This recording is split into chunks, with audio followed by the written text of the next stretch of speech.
ಮಾಧ್ಯಮ ಮನೆ ಚಾನೆಲ್ಗೆ ಸ್ವಾಗತ. ಇಂದು ನಾವು ವಿರಾಜಪೇಟೆಯಲ್ಲಿ ಒಬ್ಬರು ವಿಶೇಷ ಅತಿಥಿಯನ್ನು ಭೇಟಿಯಾಗಲಿದ್ದೇವೆ. ಈ ದಿನ ಬಿಂಬ ಮಾಧ್ಯಮ ಮನೆ ಸಂದರ್ಶನದಲ್ಲಿ ಒಬ್ಬ ವಿಶೇಷ ಅತಿಥಿ ನಮ್ಮೊಂದಿಗೆ ಇರಲಿದ್ದಾರೆ. ಮೇರಿಯಣ್ಣ ಸಂಕೇತ್ ಪೂವಯ್ಯ. ವಿರಾಜಪೇಟೆ ವಿಧಾನಸಭಾ ಕ್ಷೇತ್ರದಾದ್ಯಂತ ಇವರ ಪರಿಚಯ ಇರದವರು ಬಹುಶಃ ಯಾರೂ ಇರಲಾರರು. ಬಿಂಬ ಮಾಧ್ಯಮ ಮನೆ ವೀಕ್ಷಕರಿಗೆ ಸ್ವಾಗತ. ಈ ದಿನ ಬಿಂಬ ಮಾಧ್ಯಮ ಮನೆಯ ಸಂದರ್ಶನದಲ್ಲಿ ಓರ್ವ ವಿಶೇಷ ಅತಿಥಿ ನಮ್ಮೊಂದಿಗಿದ್ದಾರೆ. ಅವರೇ ಮೇರಿಯಣ್ಣ ಸಂಕೇತ್ ಪೂವಯ್ಯ. ವಿರಾಜಪೇಟೆ ವಿಧಾನಸಭಾ ಕ್ಷೇತ್ರದಾದ್ಯಂತ ಇವರ ಪರಿಚಯ ಇರದವರು ಬಹುಶಃ ಯಾರೂ ಇರಲಾರರು. ಕೊಡಗಿನಲ್ಲಿ ಎರಡು ಪ್ರಮುಖ ರಾಷ್ಟ್ರೀಯ ಪಕ್ಷಗಳದೇ ದರ್ಬಾರು ಎನ್ನುವಂತಹ ಸನ್ನಿವೇಶವಿದ್ದಾಗ ಕೊಡಗಿನಲ್ಲಿ ಜೆಡಿಎಸ್ ಪಕ್ಷದಂತಹ ಪ್ರಾದೇಶಿಕ ಪಕ್ಷವನ್ನ ಸಂಘಟಿಸಿ ಆ ಮೂಲಕ ವಿಧಾನಸಭಾ ಚುನಾವಣೆಗೆ ಸ್ಪರ್ಧಿಸಿ ಕೊಡಗಿನಲ್ಲಿ ಒಂದು ಹೊಸ ಸಂಚಲನವನ್ನ ತಮ್ಮ ವ್ಯಕ್ತಿತ್ವದ ಮೂಲಕ ಹುಟ್ಟುಹಾಕಿದವರು ಸಂಕೇತ್ ಪೂವಯ್ಯ. ಕೊಡಗಿನಲ್ಲಿ ದಿನಕ್ಕೊಂದರಂತೆ ಆಗುವ ಆನೆ ಮಾನವ ಸಂಘರ್ಷದ ಹಿಂದೆ ಬಿದ್ದು ಗಾಯಾಳುಗಳನ್ನ ಭೇಟಿ ಮಾಡಿ ಅವರಿಗೆ ವೈಯಕ್ತಿಕ ಪರಿಹಾರ ನೀಡಿ ಮಾನಸಿಕ ಸಾಂತ್ವನ ನೀಡಿ ಅರಣ್ಯ ಇಲಾಖೆಯ ಕೆಳಹಂತದ ಸಿಬ್ಬಂದಿಗಳಿಂದ ಮೇಲ್ಸ್ತರದ ಅಧಿಕಾರಿಗಳೊಂದಿಗೆ ಸಂಪರ್ಕ ಸಾಧಿಸಿ ಸಂತ್ರಸ್ತರಿಗೆ ಪರಿಹಾರ ಕಲ್ಪಿಸುವಲ್ಲಿ ಇಂದಿಗೂ ಶ್ರಮಿಸುತ್ತಿರುವ ಜಿಲ್ಲೆಯ ಏಕೈಕ ಶಕ್ತಿ ಎಂದರೆ ಸಂಕೇತ್ ಪೂವಯ್ಯ. ಇದೀಗ ಅವರ ಕಾರ್ಯವನ್ನು ಮೆಚ್ಚಿ ರಾಜ್ಯ ವನ್ಯಜೀವಿ ಮಂಡಳಿಯ ಸದಸ್ಯರನ್ನಾಗಿ ಸರ್ಕಾರ ಇವರನ್ನ ನೇಮಕ ಮಾಡಿದೆ. ಈಗ ಮತ್ತಷ್ಟು ಹುರುಪಿನ ಜೊತೆಗೆ ಕಾರ್ಯಾರಂಭ ಮಾಡಿದ್ದಾರೆ. ಸದಾ ಜನರ ನಡುವೆ ಇರುವ ಜಿಲ್ಲೆಯ ಆಗುಹೋಗುಗಳಿಗೆ ಧ್ವನಿಯಾಗುವ ದೊಡ್ಡಣ್ಣನಂತಿರುವ ಸಂಕೇತ್ ಪೂವಯ್ಯನವರು ನಮ್ಮ ಇಂದಿನ ಸಂದರ್ಶನದಲ್ಲಿ ಜಿಲ್ಲೆಯ ಅನೇಕ ಸಮಸ್ಯೆಗಳಿಗೆ ಉತ್ತರಿಸಲಿದ್ದಾರೆ. ಬನ್ನಿ ಅವರ ಮಾತುಗಳಿಗೆ ಕಿವಿಯಾಗೋಣ. ಸರ್, ಕಾರ್ಯಕ್ರಮಕ್ಕೆ ಸ್ವಾಗತ ಸರ್. ಸರ್, ಈಗ ಮೊದಲನೇದಾಗಿ ಕರ್ನಾಟಕ ರಾಜ್ಯ ವನ್ಯಜೀವಿ ಮಂಡಳಿಗೆ ನೀವು ಸದಸ್ಯರಾಗಿ ನೇಮಕವಾಗಿದ್ದೀರಾ, ಅದಕ್ಕೆ ಶುಭಾಶಯಗಳು. ಹಾಗೆ ನೀವು ವನ್ಯಜೀವಿ ಮಂಡಳಿ ಸದಸ್ಯರಾಗಿ ನೇಮಕವಾದ ಬಳಿಕ ಈಗ ಕೊಡಗು ಜಿಲ್ಲೆಯಲ್ಲಿ ಆನೆ ಮಾನವ ಸಂಘರ್ಷ ಇರಬಹುದು, ಕಾಡು ಪ್ರಾಣಿಗಳ ಒಂದು ವಿಪರೀತ ಹಾವಳಿ ಹೆಚ್ಚಾಗಿದೆ, ದಿನೇ ದಿನೇ ಹೆಚ್ಚಾಗ್ತಾನೆ ಇದೆ. ಇಂತಹ ಸಂದರ್ಭದಲ್ಲಿ ನೀವು ಒಂದು ಜವಾಬ್ದಾರಿಯುತ ಸ್ಥಾನಕ್ಕೆ ಬಂದಿದ್ದೀರಾ. ನಿಮ್ಮ ಜವಾಬ್ದಾರಿ ಎಷ್ಟು ಹೆಚ್ಚಾಗಿದೆ ಅಂತ ಇವಾಗ? ಮೊಟ್ಟ ಮೊದಲನೇದಾಗಿ ಬಿಂಬ ಮಾಧ್ಯಮ ಮನೆ ಅಂತಕ್ಕಂಥ ಹೊಸ ಸಂಸ್ಥೆಯನ್ನ ತಾವೆಲ್ಲರೂ ಸೇರಿ ಶುರು ಮಾಡಿದ್ದೀವಿ. ಸಮಾಜದಲ್ಲಿ ಏನು ಬದಲಾವಣೆ ಆಗಬೇಕು, ಇಲ್ಲಿ ಇರ್ತಕ್ಕಂತಹ ಕಣ್ಣೀರೇನಿದೆ ಅದು ಸರ್ಕಾರ ಗಮನಿಸಬೇಕು. ಒಂದು ಉತ್ತಮ ಸಮಾಜ ನಿರ್ಮಾಣ ಆಗಬೇಕು ಅಂತ ಹೇಳ್ತಕ್ಕಂಥ ಒಂದು ಸದುದ್ದೇಶವನ್ನು ಇಟ್ಕೊಂಡು ನೀವು ಈ ಸಂಸ್ಥೆಯನ್ನು ಶುರು ಮಾಡಿದ್ದೀರಿ. ನಿಮಗೆ ಶುಭವಾಗಲಿ ಅಂತ ಹೇಳ್ತಾ, ತಾವೇನು ಈಗ ವನ್ಯಜೀವಿ ಮಂಡಳಿ ವಿಚಾರ ಹೇಳಿದ್ರಿ. ಕರ್ನಾಟಕ ವನ್ಯಜೀವಿ ಮಂಡಳಿಯಲ್ಲಿ ನಾನು ಸದಸ್ಯನಾಗಿ ಕೆಲಸ ಮಾಡೋದಕ್ಕೆ ಕಾರಣ ನಮ್ಮ ವಿರಾಜಪೇಟೆ ವಿಧಾನಸಭಾ ಕ್ಷೇತ್ರದ ಶಾಸಕರು ಮತ್ತು ಮುಖ್ಯಮಂತ್ರಿಗಳ ಕಾನೂನು ಸಲಹೆಗಾರರು ಆಗಿರ್ತಕ್ಕಂಥ ಸನ್ಮಾನ್ಯ AS ಪೊನ್ನಣ್ಣನವರು ಮುಖ್ಯಮಂತ್ರಿಗಳ ಜೊತೆ ಮತ್ತು ಅರಣ್ಯ ಸಚಿವರ ಜೊತೆ ಹೋದ 25 ವರ್ಷದಿಂದ ಈ ಸಂಘರ್ಷದ ವಿಚಾರದಲ್ಲಿ, ಸಂರಕ್ಷಣೆಯ ವಿಚಾರದಲ್ಲಿ ನಾನು ಕೆಲಸ ಮಾಡ್ತಾ ಬಂದಿದ್ದೇನೆ. ಕೊಡಗು ಜಿಲ್ಲೆಯಲ್ಲಿ ಕರ್ನಾಟಕ ರಾಜ್ಯದಲ್ಲಿ ಅತಿ ಹೆಚ್ಚು ಸಂಘರ್ಷ ಇರ್ತಕ್ಕಂಥ ಜಿಲ್ಲೆ ಕೊಡಗು ಜಿಲ್ಲೆ. ಅದರಿಂದ ನನ್ನ ಅನುಭವವನ್ನು ಮಂಡಳಿಯಲ್ಲಿ ನನ್ನ ಏನು ಅನುಭವ ಇದೆ ಅದು ಸಂಘರ್ಷದ ವಿಚಾರದಲ್ಲಿ ಇರ್ಬೋದು, ಸಂರಕ್ಷಣೆ ವಿಚಾರದಲ್ಲಿ ಇರ್ಬೋದು, ಅದು ಉಪಯೋಗಕ್ಕೆ ಬರ್ತದೆ ಅಂತಕ್ಕಂಥ ಒಂದು ನಿಟ್ಟಿನಲ್ಲಿ ಒತ್ತಡ ಹೇರಿ ನನಗೆ ಅವಕಾಶವನ್ನು ಮಾಡಿಕೊಟ್ಟಿದ್ದಾರೆ. ಆದ್ದರಿಂದ ಶಾಸಕರಿಗೆ ನನಗೆ ಇಂಥ ಒಂದು ಒಳ್ಳೆಯ ಅವಕಾಶವನ್ನು ಏನು ಮಾಡಿಕೊಟ್ಟಿದ್ದಾರೆ ಅದಕ್ಕೆ ಅವರಿಗೆ ಧನ್ಯವಾದಗಳನ್ನು ತಿಳಿಸ್ತೇನೆ. ಸರ್, ಈಗ ಜನರು ಸಾವಿರಾರು ರೂಪಾಯಿ ಖರ್ಚು ಮಾಡಿಕೊಂಡು ಜಂಗಲ್ ಸಫಾರಿ ಹೋಗ್ತಾರೆ, ವೈಲ್ಡ್ ಲೈಫ್ ವೀಕ್ಷಣೆ ಮಾಡೋದಕ್ಕೆ ಹೋಗ್ತಾರೆ, ಫೋಟೋಗ್ರಫಿ ಅಂತ ಹೋಗ್ತಾರೆ. ಈ ತರ ಕಾಡು ಪ್ರಾಣಿಗಳನ್ನ ವೀಕ್ಷಣೆ ಮಾಡೋದೇ ಇವತ್ತೊಂದು ದೊಡ್ಡ ಮಟ್ಟದ ಪ್ರವಾಸೋದ್ಯಮ ಆಗಿದೆ, ಅದು ನಿಮಗೂ ಗೊತ್ತಿದೆ. ಇದೆಲ್ಲ ಒಂದ್ ಕಡೆ ಇದ್ರೆ, ಈಗ ನಮ್ಮ ಜಿಲ್ಲೆನಲ್ಲಿ ಏನಂತಂದ್ರೆ ಕಾಡು ಪ್ರಾಣಿಗಳೇ ನಾಡಿಗೆ ಬರ್ತಾ ಇವೆ. ಮಾಲೀಕ ಇರ್ಬೋದು, ಕೂಲಿ ಕಾರ್ಮಿಕ ಇರಬಹುದು, ಯಾರನ್ನೂ ಕೂಡ ಬಿಡದೆ ಎಲ್ಲರ ಮೇಲೂ ದಾಳಿಗಳಾಗ್ತಾ ಇದಾವೆ, ಪ್ರಾಣಗಳು ಹೋಗ್ತಾ ಇದಾವೆ.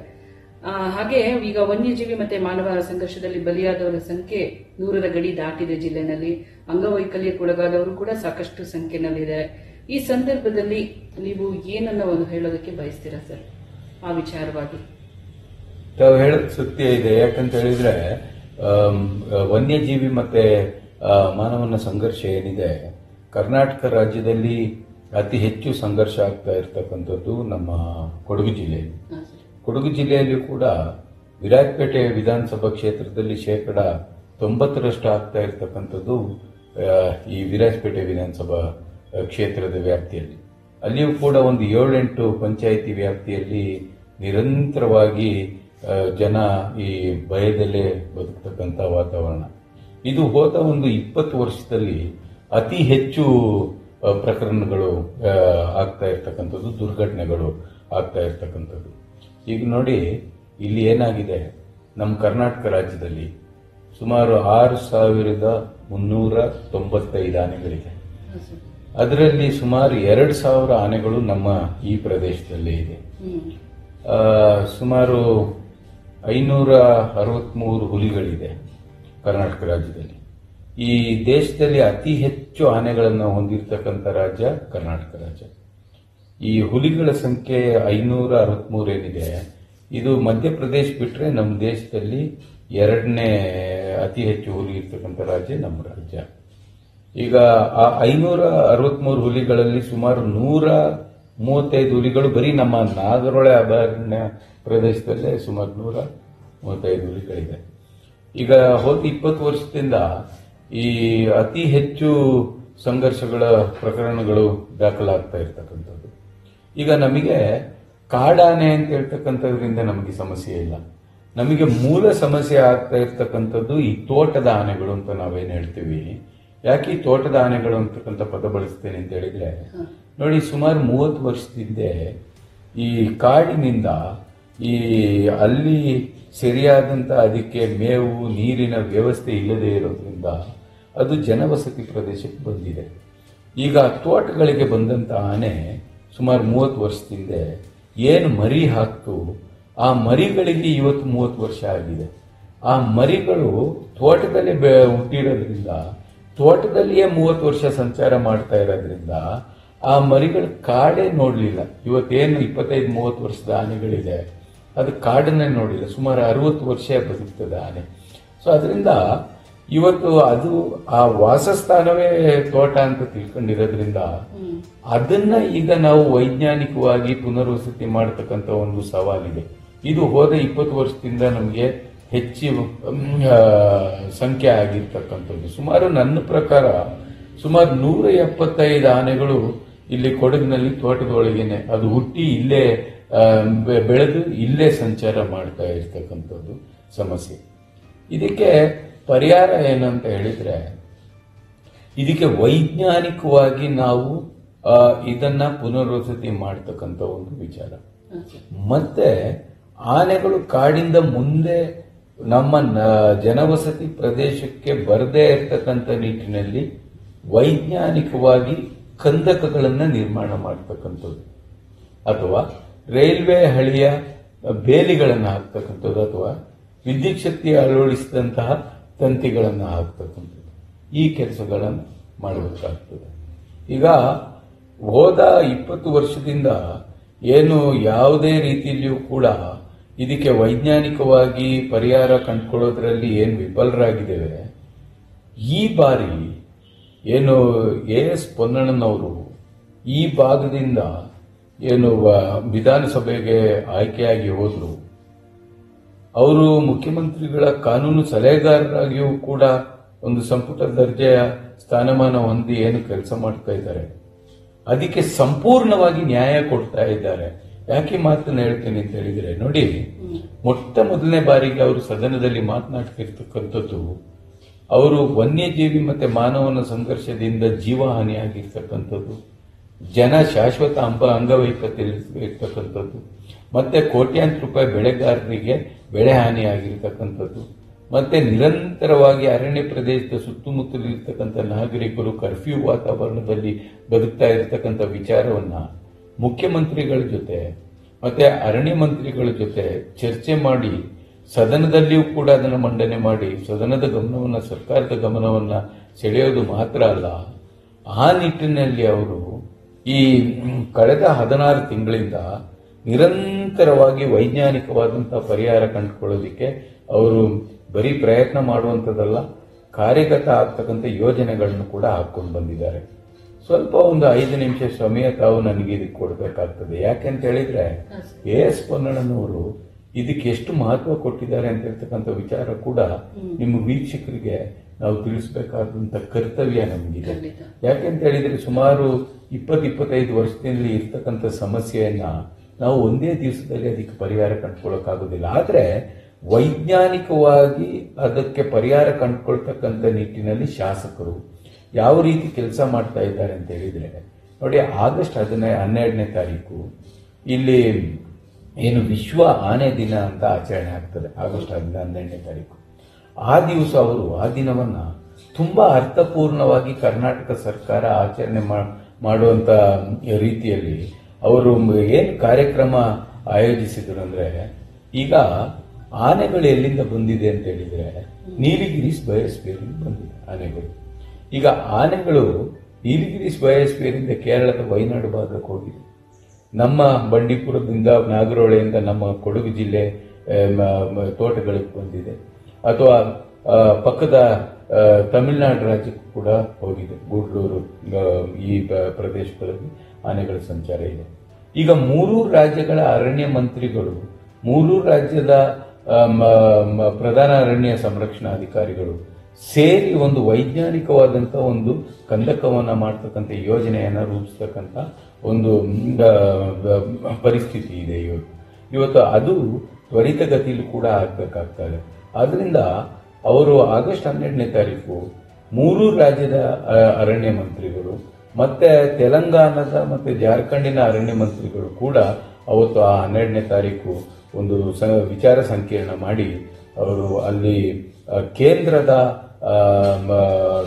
ಪ್ರತಿನಿಧಿಗಳನ್ನು ಕರೆಸಿ ಮತ್ತೆ ಸುಮಾರು 26 ರಾಜ್ಯಗಳಿಂದ ಇದಕ್ಕೆ ಸಂಬಂಧಪಟ್ಟಂತಹ ಹೋರಾಟ ಮಾಡ್ತಕ್ಕಂಥವ್ರನ್ನ ಅಥವಾ ಪರಿಣಿತಿ ಇರ್ತಕ್ಕಂತಹ ಎಲ್ಲ ತಂತ್ರಜ್ಞರನ್ನ ಎಲ್ಲರನ್ನು ಕರೆಸಿ ಮತ್ತೆ ಕೆಲವು ಕೇಂದ್ರಾಡಳಿತ ಪ್ರದೇಶದಿಂದನೂ ಕೂಡ ಬಂದಿದ್ದಾರೆ. ಮತ್ತೆ ಸುಮಾರು 11 ದೇಶಗಳಿಂದ, ಅಮೆರಿಕ ಇರ್ಬೋದು, ಜಪಾನ್ ಇರ್ಬೋದು, ಅಲ್ಲಿಂದ ಇದಕ್ಕೆ ಸಂಬಂಧಪಟ್ಟಂತ ತಂತ್ರಜ್ಞಾನದ ಬಳಕೆ ಯಾವ ರೀತಿ ಆಗಬೇಕು ಅಂತ ಹೇಳ್ತಕ್ಕಂಥ ವಿಚಾರದಲ್ಲಿ ಚರ್ಚೆ ಮಾಡೋದಕ್ಕೆ ಇವರನ್ನೆಲ್ಲ ಒಂದು ವೇದಿಕೆಯಲ್ಲಿ ಸೇರಿಸಿ ಮುಖ್ಯಮಂತ್ರಿಗಳ ಒಂದು ಅಧ್ಯಕ್ಷತೆಯಲ್ಲಿ ಒಂದು ಅರ್ಥಪೂರ್ಣ ವಿಚಾರ ಸಂಕಿರಣವನ್ನು ಅವರು ಮಾಡಿದ್ರು. ಇದು ವೈಜ್ಞಾನಿಕ ಪರಿಹಾರವನ್ನು ಕಂಡುಕೊಳ್ಳೋದಕ್ಕೆ ಒಂದು ಪ್ರಥಮ ಹೆಜ್ಜೆ ಹಾಕಿರ್ತಕ್ಕಂಥದ್ದು. ಎರಡನೇದು, ಈಗ ನೋಡಿ, ಏನು ನಮಗೆ ಈಗ ಒಂದು ನಮ್ಮ ಕರ್ನಾಟಕ ರಾಜ್ಯದಲ್ಲಿ ಒಂದು ವರ್ಷಕ್ಕೆ ಸುಮಾರು 30 ಸಾವುಗಳು ಈ ವನ್ಯಜೀವಿ ಮಾನವ ಸಂಘರ್ಷದಲ್ಲಿ ಆಗ್ತದೆ. ಈ ವರ್ಷನೇ ಸುಮಾರು 26 ಆಗಿಬಿಟ್ಟಿದೆ. ಈಗ ನಾವೇನು ಅಕ್ಟೋಬರ್ನಲ್ಲಿದ್ದೇವಲ್ಲ, 26 ಸಾವುಗಳು ಈ ವರ್ಷನೇ ಆಗಿಬಿಟ್ಟಿದೆ. ಮತ್ತೆ ಈಗ ಶಾಶ್ವತ ಅಂಗವೈಕಲ್ಯತೆ ಆದಂತ ಸಂದರ್ಭದಲ್ಲಿ ಮುಂಚೆ ಈ ಸರ್ಕಾರಿ ಆಸ್ಪತ್ರೆಗೆ ತಗೊಂಡೋಗಿ ದಾಖಲು ಮಾಡ್ತಾ ಇದ್ರು. ಈಗ ನೋಡಿ, ಸಣ್ಣ ಪುಟ್ಟ ಗಾಯಗಳಾದ್ರೆ ಅದು ಸರ್ಕಾರಿ ಆಸ್ಪತ್ರೆಯಲ್ಲಿ ದಾಖಲು ಮಾಡಿದ್ರೆ ಆಗ್ತದೆ. ಆದ್ರೆ ನಾವು ಅರ್ಥ ಮಾಡ್ಕೊಳ್ಬೇಕು ನೋಡಿ, ನಮಗೊಂದು ನಾಯಿ ಕಚ್ಚಿದ್ರೆ ನಾವು ಭಯ ಬೀಳ್ತೀವಿ. ಆದ್ರೆ ಒಂದು ಆನೆ ನಮ್ಮ ಮೇಲೆ ದಾಳಿ ಮಾಡಿದಂತ ಸಂದರ್ಭದಲ್ಲಿ ವಿಶೇಷವಾಗಿ ನಮ್ಮ ಶ್ವಾಸಕೋಶಕ್ಕೆ ಆಗ್ತಕ್ಕಂತ ಒಂದು ಗಾಯ ಇರ್ಬೋದು ಅಥವಾ ಅಥವಾ ಆನೆ ದಾಳಿ ಮಾಡಿದಂತ ಸಂದರ್ಭದಲ್ಲಿ ನಮಗೆ ಅತ್ಯಂತ ವಿಶೇಷವಾದಂತಹ ಚಿಕಿತ್ಸೆ ಅವಶ್ಯಕತೆ ಏನಿದೆ ಅದು ಅತ್ಯಾಧುನಿಕ ಒಂದು ಖಾಸಗಿ ಆಸ್ಪತ್ರೆಯಲ್ಲಿ ಮಾತ್ರ ಸಾಧ್ಯ. ಅಂತಹ ನುರಿತ ವೈದ್ಯರು ಇರಬೇಕಾಗ್ತದೆ, ಸರಿಯಾದಂಥ ಸಲಕರಣೆಗಳು ಇರಬೇಕಾಗ್ತದೆ. ಪೊನ್ನಣ್ಣನವರ ಆಯ್ಕೆ ಆದ್ಮೇಲೆ ಮೊಟ್ಟ ಮೊದಲನೇ ಬಾರಿಗೆ ಮೈಸೂರಿನ ಅಪೋಲೋ ಆಸ್ಪತ್ರೆಯಲ್ಲಿ ನಾವು ಚಿಕಿತ್ಸೆ ಕೊಡಿಸ್ತಕ್ಕಂಥ ಕೆಲಸವನ್ನು ಕೂಡ ಅವರು ಮಾಡಿದ್ದಾರೆ. ಮತ್ತೆ ಶಾಶ್ವತ ಪರಿಹಾರ ಒಂದು ಕಂಡುಕೊಳ್ತಕ್ಕಂಥ ನಿಟ್ಟಿನಲ್ಲಿ ಈ ವಿಚಾರ ಸಂಕಿರಣ ಆದ್ಮೇಲೆ ನಿರಂತರವಾಗಿ ಅವರು ಸರ್ಕಾರದ ಜೊತೆ ಮತ್ತೆ ನಿರಂತರವಾಗಿ ಸಂಬಂಧಪಟ್ಟಂತಹ ನೆರೆ ರಾಜ್ಯದ ಅಧಿಕಾರಿಗಳು ಇರ್ಬೋದು ಅಥವಾ ಮಂತ್ರಿಗಳಿರ್ಬೋದು, ಅವರು ನಿರಂತರವಾಗಿ ಸಂಪರ್ಕದಲ್ಲಿ ಇದ್ಕೊಂಡು ಮತ್ತೆ ವನ್ಯಜೀವಿ ಮಂಡಳಿಯಲ್ಲಿ ಇಲ್ಲಿ ಇರ್ತಕ್ಕಂಥ ವಿಚಾರವನ್ನು, ಯಾಕಂದ್ರೆ ವನ್ಯಜೀವಿ ಮಂಡಳಿಗೆ ಮುಖ್ಯಮಂತ್ರಿಗಳ ಅಧ್ಯಕ್ಷರಾಗಿರ್ತಾರೆ, ಮುಖ್ಯಮಂತ್ರಿಗಳ ಗಮನವನ್ನು ಸೆಳೆಯೋದಕ್ಕೆ ಈ ಜಿಲ್ಲೆಗೆ ಪ್ರಾತಿನಿಧ್ಯ ಕೊಡಬೇಕು ಅಂತ ಹೇಳ್ತಕ್ಕಂಥ ವಿಚಾರದಲ್ಲೂ ಕೂಡ ನನಗೂ ಕೂಡ ಅವರು ಜವಾಬ್ದಾರಿಯನ್ನು ಕೊಟ್ಟು ವೈಜ್ಞಾನಿಕವಾದಂಥ ಒಂದು ಪರಿಹಾರ ಕಂಡುಕೊಳ್ತಕ್ಕಂಥ ನಿಟ್ಟಿನಲ್ಲಿ ತುಂಬಾ ಕೆಲಸವನ್ನು ಮಾಡ್ತಾ ಇದ್ದಾರೆ. ಅದೇ ರೀತಿ ಈಗ ಪೊನ್ನಣ್ಣನವರು ಆಯ್ಕೆ ಆದ್ಮೇಲೆ ಈಗ ಏನು ನಮಗೆ ಈ ರೈಲ್ವೆ ಹಳಿಯ ಬೇಲಿಗಳನ್ನ ಏನ್ ಮಾಡ್ತಾ ಇದ್ದೇವೆ, ಈಗ ಕರ್ನಾಟಕ ರಾಜ್ಯದಲ್ಲಿ ಸುಮಾರು 340 ಕಿಲೋಮೀಟರ್ ರೈಲ್ವೆ ಹಳಿಯ ಅದಂದ್ರೆ ಉಪಯೋಗ ಆಗಿರ್ತಕ್ಕಂತಹ ರೈಲ್ವೆ ಹಳಿಯನ್ನ ಕೇಂದ್ರದಿಂದ ನಾವು ಖರೀದಿ ಮಾಡ್ತಕ್ಕಂಥದ್ದು 340 ಕಿಲೋಮೀಟರ್ ನಮಗೆ ಬೇಲಿ ಇದೆ. ಈಗ ಸುಮಾರು 120 ಕಿಲೋಮೀಟರ್ ಬೇಲಿಗಳು ಈಗ ನಿರ್ಮಾಣ ಹಂತದಲ್ಲಿದೆ. ಸುಮಾರು 250 ಕಿಲೋಮೀಟರ್ ರೈಲ್ವೆ ಬೇಲಿಗಳನ್ನ ಹಳಿಗಳನ್ನ ಅಳವಡಿಸ್ತಕ್ಕಂಥ ಬೇಲಿಗಳನ್ನ ಮಾಡೋದಕ್ಕೆ ಕೇಂದ್ರಕ್ಕೆ ನಾವು ಪ್ರಸ್ತಾವನೆಯನ್ನ ನಾವು ಕಳಿಸಿದೀವಿ. ರಿಯಾಯಿತಿಯಲ್ಲಿ ನಮಗೆ ಉಪಯೋಗ ಮಾಡಿರ್ತಕ್ಕಂಥ ರೈಲ್ವೆ ಹಳಿಯನ್ನು ಕೊಡಬೇಕು ಅಂತ ಹೇಳ್ತಕ್ಕಂಥದ್ದು. ಇದಕ್ಕೆ ಪೊನ್ನಣ್ಣನವರು ಹಗಲಿರುಳು ಅವರು ಇದರ ಹಿಂದೆ ಬಿದ್ದು ಶ್ರಮಿಸ್ತಾ ಇದ್ದಾರೆ. ಮತ್ತೆ ಈ ಮುಂದೆ 250 ಕಿಲೋಮೀಟರ್ ಮಂಜೂರಾಗ್ತಕ್ಕಂಥ ಸಂದರ್ಭದಲ್ಲಿ ಅತಿ ಹೆಚ್ಚು ಕಿಲೋಮೀಟರ್ ವ್ಯಾಪ್ತಿ ಕೊಡಗು ಜಿಲ್ಲೆಗೆ ಮಾಡಬೇಕು ಅಂತ ಹೇಳ್ತಕ್ಕಂಥ ಒಂದು ವಿಚಾರವನ್ನು ಕೂಡ ಅವರು ಸರ್ಕಾರಕ್ಕೆ ಮಂಡನೆ ಮಾಡಿದ್ದಾರೆ.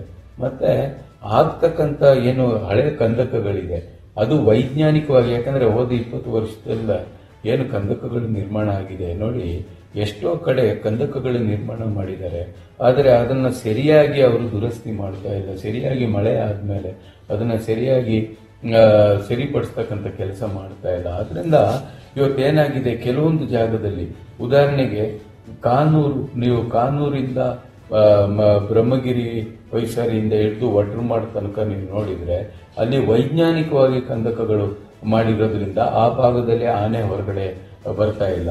ಅದು ಸರಿಯಾದಂತ ರೀತಿಯಲ್ಲಿ ಕಂದಕಗಳನ್ನ ಮಾಡಿದ್ದಾರೆ. ಆದರೆ ಎಷ್ಟೋ ಕಡೆ ಏನಾಗಿದೆ, ಒಂದು ಕಳೆದ 20-25 ವರ್ಷದಿಂದ ನಾವು ನೋಡ್ಕೊಂಡು ಬಂದಿದ್ದೇವೆ, ಅದು ವೈಜ್ಞಾನಿಕವಾಗಿ ಮಾಡಲಿಲ್ಲ. ಮತ್ತೆ ಅಲ್ಲಿಯೂ ಕೂಡ ಪಾರದರ್ಶಕತೆ ಇಲ್ಲ ಅಂತಕ್ಕಂಥದ್ದು. ಅಲ್ಲಿಯೂ ಕೂಡ ಕೆಲವೊಂದು ಮಾಡಿದಂತ ಅವರು ಏನು ಅದಕ್ಕೆ ನ್ಯಾಯ ಕೊಟ್ಟಿಲ್ಲ ಅಂತ ಹೇಳ್ತಕ್ಕಂಥ ಒಂದು ವಿಚಾರ ಕೂಡ ಇದೆ. ಅದು ಕೂಡ ತನಿಖೆ ಮಾಡಿ ಅದನ್ನ ಸರಿಪಡಿಸಬೇಕಾದಂತ ಒಂದು ಅವಶ್ಯಕತೆ ಇದೆ. ಇದನ್ನೆಲ್ಲ ಮಾಡತಕ್ಕಂಥ ನಿಟ್ಟಿನಲ್ಲಿ ಅವರು ತುಂಬಾ ಸಹಕಾರವನ್ನು ಕೊಡ್ತಾನೂ ಇದ್ದಾರೆ. ಮುಂದಿನ 3-4 ವರ್ಷದಲ್ಲಿ ಆದಷ್ಟು ಅದನ್ನ ಸರಿಪಡಿಸ್ತಕ್ಕಂಥ ಕೆಲಸ ಆಗ್ತದೆ ಅಂತ ಹೇಳ್ತಕ್ಕಂಥ ನಂಬಿಕೆ ನನಗಿದೆ. ಸರ್, ಈಗ ಬೇರೆ ಬೇರೆ ಜಿಲ್ಲೆಗಳಿರಬಹುದು ಅಥವಾ ಬೇರೆ ದೇಶಗಳಿರಬಹುದು, ಅಲ್ಲಿ ಎಲ್ಲಿಗೆಲ್ಲ ಈಗ ಕೊಡಗಿನ ಕಾಫಿ ಹೋಗುತ್ತೆ ಅಲ್ಲೆಲ್ಲ ಜನರು ಕುಡಿಯೋ ಒಂದು ಕಪ್ ಕಾಫಿ ಹಿಂದೆ ಒಬ್ಬ ಬೆಳೆಗಾರ ವನ್ಯಜೀವಿ ಉಪಟಳವನ್ನ ಹೇಗೆ ಸಹಿಸ್ತಾನೆ, ಇಷ್ಟೆಲ್ಲ ಕಷ್ಟಪಡ್ತಾನೆ ಅಂದ್ರೆ, ಈಗ ಒಂದ್ ಕಡೆ ಕಾಡೆಮ್ಮೆಗಳಿರುತ್ತೆ, ಇನ್ನೊಂದ್ ಕಡೆ ಆನೆಗಳು ಬಂದು ತೋಟದಲ್ಲೇ ಬಿಟ್ಬಿಟ್ಟಿರುತ್ತೆ, ಒಂದ್ ಕಡೆ ಮಳೆ ಕೈ ಕೊಟ್ಟಿರುತ್ತೆ. ಇಷ್ಟೆಲ್ಲ ಸಂಕಷ್ಟಗಳ ಮಧ್ಯೆ ಅವನು ಆ ಕಾಫಿ ಬೆಳೆಯನ್ನ ಬೆಳೀತಾನೆ. ಈ ಒಂದು ತೊಂದರೆ ಇರಬಹುದು, ಈ ಒಂದು ದುಃಖಕರ ವಿಚಾರ ಏನಿದೆ, ಒಬ್ಬ ಬೆಳೆಗಾರ ಪಡುವಂತ ಒಂದು ವ್ಯಥೆ ಏನಿದೆ, ಇದು ಯಾಕೆ ಯಾವುದೇ ಒಂದು ಸಂಬಂಧಪಟ್ಟ ಆ ಇಲಾಖೆಯ ಮಂತ್ರಿ ಕೇಂದ್ರದಲ್ಲಿರಬಹುದು, ರಾಜ್ಯದಲ್ಲಿರಬಹುದು, ಯಾಕೆ ಅವರ ಅರಿವಿಗೆ ಬರ್ತಾ ಇಲ್ಲ, ಎಲ್ಲಿ ಅವರವರೆಗೂ ವಿಚಾರ ತಲುಪೋದ್ರಲ್ಲಿ ಸೋಲಾಗ್ತಾ ಇದೆ ಅಂತ? ನೀವು ಸತ್ಯ ವಿಚಾರವನ್ನ ಹೇಳ್ತಾ ಇದ್ದೀರಿ ನೋಡಿ. ಒಂದು ಗ್ಲಾಸು ಕಾಫಿಯನ್ನ ನಾವೇನು ಕುಡಿತೇವೆ ಅದರ ಹಿಂದೆ ಇರ್ತಕ್ಕಂಥ ಕಣ್ಣೀರಿನ ಕಥೆ ಏನಿದೆ ಅದನ್ನು ನಾನು ಹೋದ 25 ವರ್ಷದಿಂದ ಹೇಳ್ತಾ ಬರ್ತಾ ಇದ್ದೀನಿ. ನೋಡಿ, ಕೊಡಗು ಜಿಲ್ಲೆಯಲ್ಲಿ ನಾವು ಒಂದು ಅತ್ಯುತ್ತಮ ಕಾಫಿಯನ್ನ, ಗುಣಮಟ್ಟದ ಕಾಫಿಯನ್ನ ನಾವು ಬೆಳಿತೇವೆ. ಇದು ಹೆಚ್ಚಾಗಿ ನಾವು ಬೆಳೀತಕ್ಕಂಥ ಕಾಫಿ 16 ದೇಶಗಳಿಗೆ ನಾವು ಕಳಿಸ್ತಾ ಇದ್ದೇವೆ. 16 ದೇಶಗಳಲ್ಲಿ ಇಲ್ಲಿ ಬೆಳೆದಂತ ಕಾಫಿಯ ರುಚಿಯನ್ನ ಸವಿತಾ ಇದ್ದಾರೆ. ಆದರೆ ಆ ಕಾಫಿಯನ್ನ ಹಿಂದೆ ಇರ್ತಕ್ಕಂಥ ಆ ಬೆಳೆಗಾರನ ಮತ್ತೆ ಆ ಶ್ರಮಜೀವಿಯ ಆ ಕಣ್ಣೀರೇನಿದೆ ಅದನ್ನ ಸರ್ಕಾರ ಅರ್ಥ ಮಾಡ್ಕೊಳ್ಬೇಕು ಅಂತ ಹೇಳ್ತಕ್ಕಂಥ ವಿಚಾರದಲ್ಲಿ ನಾವು ಹೋರಾಟ ಮಾಡ್ಕೊಂಡು ಬಂದಿದ್ದೇವೆ. ನೋಡಿ, ಶ್ರಮಜೀವಿ ಹೋದ 20 ವರ್ಷದಿಂದ ನಾವು ನೋಡಿದ್ದೇವೆ, ಇಲ್ಲಿ 100 ಜನ ಸಾವು ಈಡಾಗಿದ್ದಾರೆ. ನೂರಾರು ಜನ ಶಾಶ್ವತ ಅಂಗವೈಫಲ್ಯತೆಯಲ್ಲಿ ಇವತ್ತು ಕೂಡ ಮಲಗಿದ್ದಾರೆ. ಕೋಟ್ಯಾಂತರ ರೂಪಾಯಿ ಬೆಳೆ ಹಾನಿಯಾಗಿ ರೈತರು ಇವತ್ತು ಹಣಕಾಸು ಸಂಸ್ಥೆಗಳಿಗೆ ಸಾಲ ಕಟ್ಟಕ್ಕಾಗದೆ ಆತ್ಮಹತ್ಯೆಗಳನ್ನು ಮಾಡ್ಕೊಂಡಿದ್ದಾರೆ. ಅವರ ಆಸ್ತಿಗಳನ್ನು ಮಾರ್ಕೊಂಡಿದ್ದಾರೆ. ಇಂಥ ಪರಿಸ್ಥಿತಿ ಹಿನ್ನೆಲೆಯಲ್ಲಿ ನೋಡಿ, ಹೋದ 20 ವರ್ಷದಿಂದ ನಾನು ನೋಡ್ಕೊಂಡು ಬರ್ತಾ ಇದ್ದೇನೆ. ಕೇಂದ್ರದ ಜವಾಬ್ದಾರಿ ಇದೆ, ರಾಜ್ಯದ್ದು ಕೂಡ ಜವಾಬ್ದಾರಿ ಇದೆ. ಅದು ಕೇಂದ್ರದ ಪರಿಸರ ಮಂತ್ರಿಮಂಡಲ ಇರ್ಬೋದು, ರಾಜ್ಯದಲ್ಲಿ ಅರಣ್ಯ ಇಲಾಖೆ ಇರ್ಬೋದು, ಅಥವಾ ಕೇಂದ್ರ ಮತ್ತು ರಾಜ್ಯ ಸರ್ಕಾರದಿರ್ಬೋದು, ಅವರ ಜವಾಬ್ದಾರಿಗಳಿದೆ. ಆದರೆ ಸಮರ್ಪಕವಾಗಿ ಅದಕ್ಕೆ ವೈಜ್ಞಾನಿಕವಾಗಿ ಪರಿಹಾರ ಕಂಡುಕೊಳ್ಳತಕ್ಕಂಥ ನಿಟ್ಟಿನಲ್ಲಿ ಖಂಡಿತವಾಗಲೂ ಹಿಂದೆ ಬಿದ್ದಿದ್ದಾರೆ. ಆದರೆ ಈಗ ಏನಾಗಿದೆ, ನಾನು ಹೇಳ್ತಾ ಬರ್ತಾ ಇದ್ದೆ, ಇಷ್ಟು ಸಾವು ನೋವುಗಳಾದರೂ ಕೂಡ ಅರಣ್ಯ ಮಂತ್ರಿ ಮಾತ್ರ ಕೊಡಗು ಜಿಲ್ಲೆಗೆ ಬರೋದಿಲ್ಲ ಅಂತ ಹೇಳ್ತಕ್ಕಂಥದ್ದು. ಎಸ್ ಪೊನ್ನಣ್ಣನವರು ಆಯ್ಕೆ ಆದಮೇಲೆ ಮೊಟ್ಟ ಮೊದಲನೇ ಬಾರಿಗೆ ಅವರು ಕರ್ನಾಟಕ ರಾಜ್ಯದ ಅರಣ್ಯ ಸಚಿವರನ್ನ ಕೊಡಗು ಜಿಲ್ಲೆಗೆ ಕರೆತಂದು ಅಲ್ಲಿ ಅರಣ್ಯ ಸಚಿವರು ಬಂದು ಮಡಿಕೇರಿಯಲ್ಲಿ ಅಧಿಕಾರಿಗಳ ಜೊತೆ ಚರ್ಚೆ ಮಾಡುವಂಥದ್ದು ಅಥವಾ ಮಾಧ್ಯಮದ ಜೊತೆ ಮಾತಾಡುವಂಥ ಕೆಲಸವನ್ನು ಅವರು ಮಾಡಲಿಲ್ಲ. ಅವರು ಖುದ್ದು ತಿತ್ತಿಮತ್ತಿಯಿಂದ ಶುರು ಮಾಡಿ ಎಲ್ಲೆಲ್ಲಿ ನಮಗೆ ಹೆಚ್ಚಿನ ಪಂಚಾಯಿತಿ ವ್ಯಾಪ್ತಿಯಲ್ಲಿ ಎಲ್ಲಿ ಸಂಘರ್ಷ ನಡೀತಾ ಇದೆ ಅಲ್ಲೆಲ್ಲ ಖುದ್ದು ಪೊನ್ನಣ್ಣನವರು ಅರಣ್ಯ ಸಚಿವರನ್ನ ಕರ್ಕೊಂಡು ಹೋಗಿರ್ತಕ್ಕಂಥದ್ದು. ಎಲ್ಲಿ ನಮಗೆ ಬೆಳೆ ಹಾನಿಯಾಗಿದೆ, ಎಲ್ಲಿ ಜನರಿಗೆ ಸಂಕಷ್ಟಗಳಿದೆ, ಅಥವಾ ಎಲ್ಲಿ ಸಾವುಗಳಾಗಿದೆ, ಎಲ್ಲಿ ಶಾಶ್ವತ ಅಂಗವೈಫಲ್ಯತೆಗಳಾಗಿದೆ, ಅಲ್ಲೆಲ್ಲ ಗ್ರಾಮಗಳಿಗೆ ಕರ್ಕೊಂಡು ಹೋಗಿ ಖುದ್ದು ಅರಣ್ಯ ಮಂತ್ರಿಗಳಿಗೆ ವಿವರಿಸಿ, ಮತ್ತೆ ಅರಣ್ಯ ಮಂತ್ರಿಗಳು ಅದನ್ನೆಲ್ಲ ಖುದ್ದು ವೀಕ್ಷಣೆ ಮಾಡಿ ಮಡಿಕೇರಿಯಲ್ಲಿ ಸಭೆ ಕೂಡ ಮಾಡಿ, ಮತ್ತೆ ಮುಂದಕ್ಕೆ ಆಗಸ್ಟ್ 12 ನಾನೇನು ಹೇಳಿದೆ ವೈಜ್ಞಾನಿಕವಾಗಿ ಅದಕ್ಕೆ ಪರಿಹಾರ ಕಂಡುಕೊಳ್ಕೊಂತ ನಿಟ್ಟಿನಲ್ಲಿ ಸಭೆ ಮಾಡಿದರು, ಅದನ್ನು ಮಾಡಿದರು.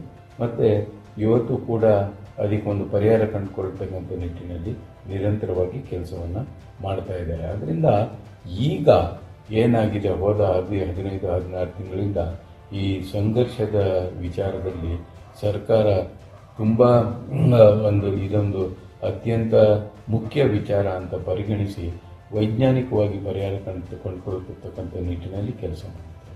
Okay sir. ಸರ್, ಈಗ ನೀವು ವನ್ಯಜೀವಿ ಮಂಡಳಿಗೆ ಸದಸ್ಯರಾಗಿ ನೇಮಕ ಆದಾಗ ಅವರು ಬರೀ ಸದಸ್ಯರಷ್ಟೇ ಅನ್ನೋ ರೀತಿ ಒಂದು ರೀತಿ ಜನರು ಒಂದಷ್ಟು ಸಾರ್ವಜನಿಕ ವಲಯದಲ್ಲಿ ಕುಹಕದ ಮಾತುಗಳು ಕೂಡ ಕೇಳಿಬಂತು.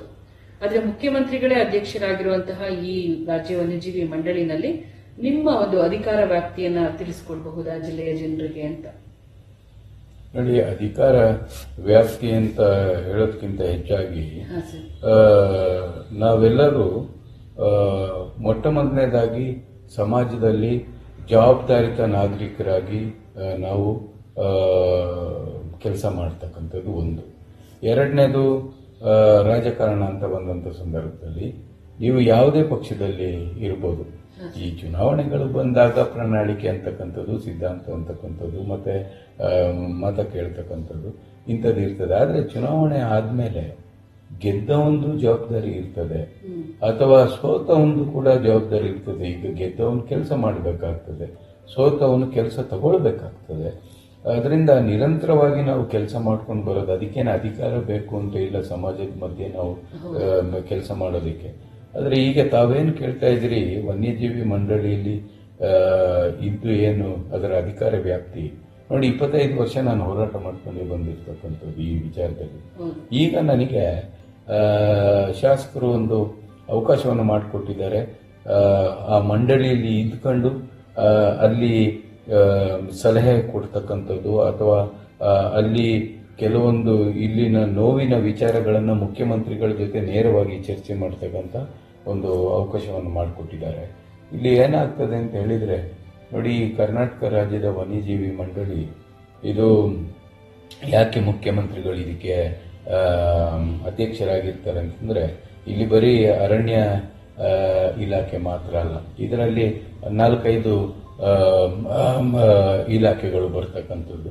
ಉದಾಹರಣೆಗೆ ಏನು ಈಗ ವಿದ್ಯುತ್ ಶಕ್ತಿಗೆ ಸಂಬಂಧ ಪಟ್ಟಂಥದ್ದೇ ಇರ್ಬೋದು, ಅಥವಾ ಗಣಿಗಾರಿಕೆಗೆ ಸಂಬಂಧಪಟ್ಟಂಥದ್ದು ಇರ್ಬೋದು, ರಸ್ತೆ ನಿರ್ಮಾಣಗಳ ವಿಚಾರಣೆ ಇರ್ತಕ್ಕಂಥದ್ದು, ಇದೆಲ್ಲ ಒಂದು 4-5 ಮಂತ್ರಿಮಂಡಲ ಇದರೊಳಗಡೆ ಈ ವ್ಯಾಪ್ತಿಗೆ ಬರ್ತಕ್ಕಂಥದ್ದು. ಅದರಿಂದ ಅತ್ಯಂತ ಜವಾಬ್ದಾರಿ ಇರ್ತಕ್ಕಂಥ ಒಂದು ಹುದ್ದೆ. ಇದರಲ್ಲಿ ಸಂರಕ್ಷಣೆ ವಿಚಾರದಲ್ಲಿ ಸರ್ಕಾರಕ್ಕೆ ಸಲಹೆಗಳನ್ನ ಕೊಡ್ತಕ್ಕಂಥದ್ದು, ಮತ್ತೆ ಈ ಸಂರಕ್ಷಣೆ ವಿಚಾರದಲ್ಲಿ ಈಗ ನಮ್ಮಲ್ಲಿ ಇರ್ತಕ್ಕಂತಹ ವನ್ಯಜೀವಿ ಪ್ರದೇಶಗಳಲ್ಲಿ ಅಲ್ಲಿ ವನ್ಯಜೀವಿಗಳಿಗೆ ಸರಿಯಾದಂತ ನೀರಿನ ವ್ಯವಸ್ಥೆ ಇದೆಯಾ, ಅಥವಾ ಅಲ್ಲಿ ಇರ್ತಕ್ಕಂಥ ಅದಕ್ಕೆ ಆಹಾರದ ವ್ಯವಸ್ಥೆ ಇದೆಯಾ ಅಂತಕ್ಕಂಥದ್ದು, ಅಥವಾ ಅಲ್ಲಿ ಏನಾದರೂ ಅವರ ವನ್ಯಜೀವಿಗೆ ಏನು ಅಡಚಣೆ ಆಗ್ತಾ ಇದೆಯಾ ಅಂತ ಹೇಳ್ತಕ್ಕಂಥದ್ದು. ಇಂಥ ವಿಚಾರದಲ್ಲಿ ಅಲ್ಲಿ ಹೋಗಿ ಖುದ್ದಾಗಿ ವೀಕ್ಷಣೆ ಮಾಡ್ತಕ್ಕಂಥದ್ದು, ಮಾಡಿ ಒಂದು ವರದಿಯನ್ನ ಮುಖ್ಯಮಂತ್ರಿಗಳಿಗೆ ಕೊಡ್ತಕ್ಕಂಥ ಒಂದು ವ್ಯಾಪ್ತಿ ಇರ್ತಕ್ಕಂಥದ್ದು. ಮತ್ತೆ ಸಂರಕ್ಷಣೆ ಮತ್ತೆ ಸಂಘರ್ಷ ಅಂತ ನಾವು ಯಾವಾಗಲೂ ಮಾತಾಡ್ತಾ ಇರ್ತೀವಿ. ಆದ್ರೆ ಸಂರಕ್ಷಣೆ ಸರಿಯಾದಂತ ರೀತಿಯಲ್ಲಿ ಆದ್ರೆ ಸಂಘರ್ಷ ಯಾಕೆ ಬರ್ತದೆ ಅಂತ ಹೇಳ್ತಕ್ಕಂಥದ್ದು ನನ್ನ ಪ್ರಶ್ನೆ. ಅದರಿಂದ ಸರಿಯಾದಂತ ರೀತಿಯಲ್ಲಿ ವನ್ಯಜೀವಿಗಳನ್ನ ಕಾಡಿನಲ್ಲಿ ಇಡ್ತಕ್ಕಂತಹ ಒಂದು ಯೋಜನೆಯನ್ನ ರೂಪಿಸ್ತಕ್ಕಂಥ ನಿಟ್ಟಿನಲ್ಲೂ ಕೂಡ ನಾವು ಮಂಡಳಿಯಲ್ಲಿ ಕೆಲಸ ಮಾಡ್ತಕ್ಕಂಥದ್ದು. ಮತ್ತೆ ಅನುಮತಿಗಳ ವಿಚಾರ ಬಂದಾಗ ಈಗ ತಮ್ಗೆ ಈಗಾಗಲೇ ಹೇಳಿದೆ, ಈಗ ಗಣಿಗಾರಿಕೆಗಳ ವಿಚಾರ ಇರ್ಬೋದು, ಅಥವಾ ಈ ವಿದ್ಯುತ್ ಶಕ್ತಿಯ ಈಗ ಒಂದು ರಾಜ್ಯದಿಂದ ಮತ್ತೊಂದು ರಾಜ್ಯಕ್ಕೆ ಹೋಗುವಾಗ ಅದು ಖಂಡಿತವಾಗಲೂ ಅರಣ್ಯ ಪ್ರದೇಶದ ಮಧ್ಯೆ ಹೋಗಬೇಕಾಗ್ತದೆ. ರಸ್ತೆಗಳ ವಿಚಾರ ಇರ್ಬೋದು. ಇದು ವನ್ಯಜೀವಿಗಳಿಗೆ ಎಲ್ಲಾದರೂ ಆ ವಾಸಸ್ಥಾನದಲ್ಲಿ ಅಡಚಣೆ ಆಗ್ತದೆ ಅಂತ ಹೇಳಿದ್ರೆ ಖಂಡಿತವಾಗಲೂ ಅದಕ್ಕೆ ಅವಕಾಶ ಕೊಡದೇ ಇರತಕ್ಕಂಥ ಒಂದು ದೊಡ್ಡ ಜವಾಬ್ದಾರಿ ಇರ್ತಕ್ಕಂಥ ಒಂದು ಮಂಡಳಿ ಇದು. ಹಾಗೆ ರಾಷ್ಟ್ರದಲ್ಲೂ ಕೂಡ ರಾಷ್ಟ್ರ ಮಟ್ಟದಲ್ಲಿಯೂ ಕೂಡ ತಮಗೆ ಗೊತ್ತಿದೆ ಈ ತರ ಒಂದು ವನ್ಯಜೀವಿ ಮಂಡಳಿ ಕೂಡ ಇದೆ. ಅದರಿಂದ ತುಂಬಾ ಜವಾಬ್ದಾರಿಯಿಂದ ಕೆಲಸ ಮಾಡ್ತಕ್ಕಂಥದ್ದು, ದೊಡ್ಡ ವ್ಯಾಪ್ತಿ ಕೂಡ ಇರ್ತಕ್ಕಂಥದ್ದು.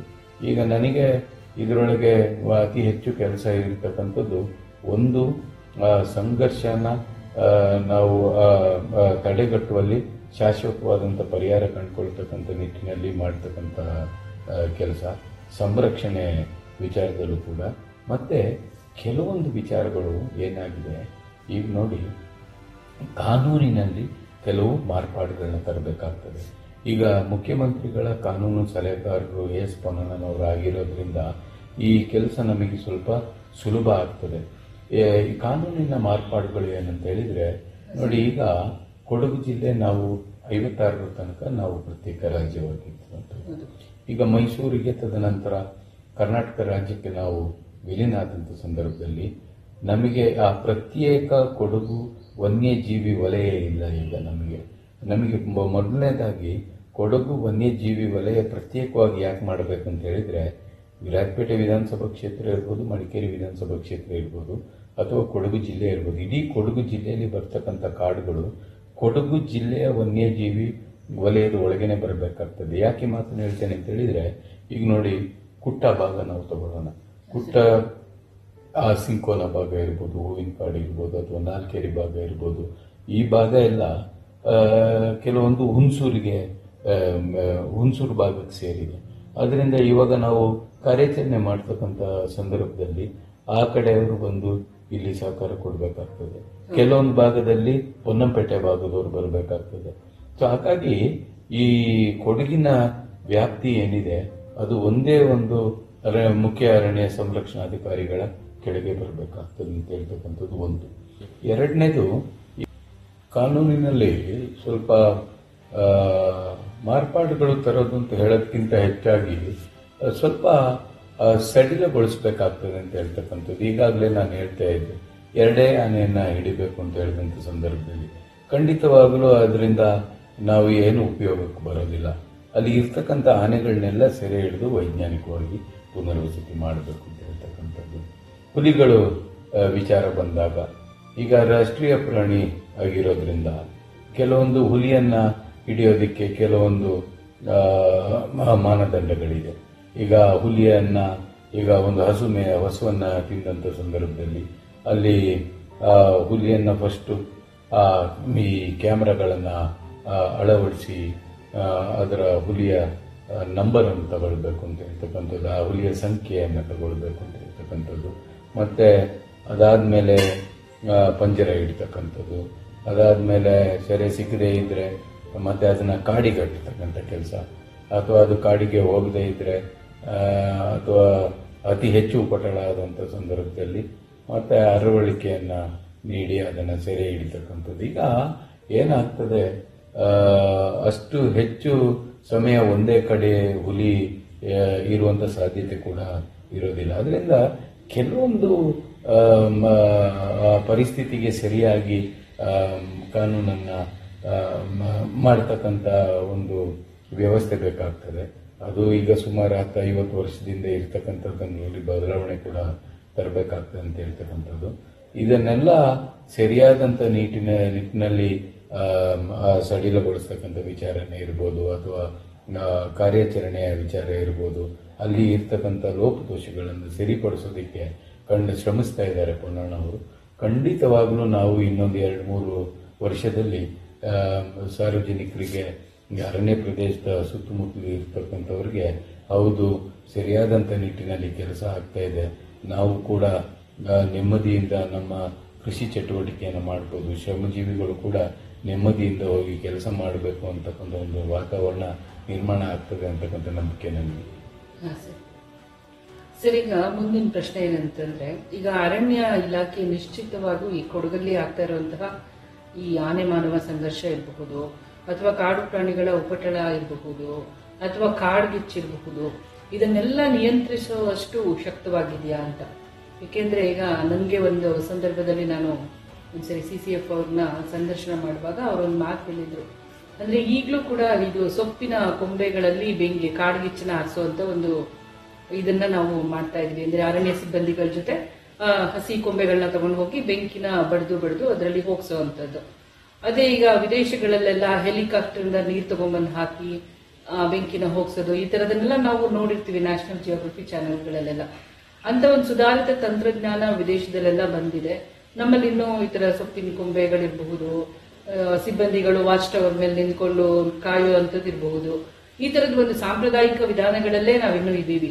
ಅಂದ್ರೆ ಕೊಡಗಿನ ಈ ಒಂದು ಫೈರ್ ಬ್ರಿಗೇಡ್ ಸಮೇತ ನಮ್ಮ ಕೊಡಗಲ್ಲಿ ಸಪರೇಟ್ ಆಗಿ ಈಗ ಇಷ್ಟೊಂದು ನಾಗರಹೊಳೆ ಇದೆ, ಇದೆಲ್ಲ ಇದ್ರೂ ಕೂಡ ಆ ತರದ ಒಂದು ಸಪರೇಟ್ ಒಂದು ಪ್ರತ್ಯೇಕವಾಗಿ ಆ ತರದ್ದು ಒಂದು ನಮ್ಮ ಜಿಲ್ಲೆನಲ್ಲಿ ಇಲ್ಲ. ಇದೆಲ್ಲ ಇರುವಾಗ ಅರಣ್ಯ ಇಲಾಖೆ ನಿಜವಾಗ್ಲೂ ಇದನ್ನೆಲ್ಲ ನಿಭಾಯಿಸೋದಕ್ಕೆ ಶಕ್ತವಾಗಿದೆಯಾ ಕೊಡಗಲ್ಲಿ ಅಂತ? ನೀವು ಹೇಳ್ತಾ ಇರೋದು ಸತ್ಯ ಇದೆ. ಯಾಕಂತ ಹೇಳಿದ್ರೆ ನೋಡಿ, ಇಲ್ಲಿ ನಾವು ಒಂದು ಸಮಸ್ಯೆಗೆ ಪರಿಹಾರವನ್ನ ಕಂಡುಕೊಳ್ಬೇಕು ಅಂತ ಹೇಳಿದ್ರೆ ನಾವು ಇಲ್ಲಿ ಇರ್ತಕ್ಕಂಥ ನ್ಯೂನತೆಗಳನ್ನ, ಇಲ್ಲಿ ಇರ್ತಕ್ಕಂತಹ ನಮಗೆ ಹಿನ್ನಡೆ ಯಾಕಾಗ್ತದೆ ಅಂತ ಹೇಳ್ತಕ್ಕಂಥ ಕಾರಣಗಳೇನಿದೆ ಅದನ್ನ ನಾವು ಒಪ್ಕೊಳ್ಬೇಕಾಗ್ತದೆ. ಅದನ್ನು ಒಪ್ಕೊಳ್ಳದೇ ಇದ್ರೆ ನಾವು ಮುಂದಕ್ಕೆ ಸರಿ ಮಾಡ್ಕೊಂಡು ಅದನ್ನ ಮುಂದಕ್ಕೆ ಹೋಗಕ್ಕೆ ಸಾಧ್ಯ ಇಲ್ಲ.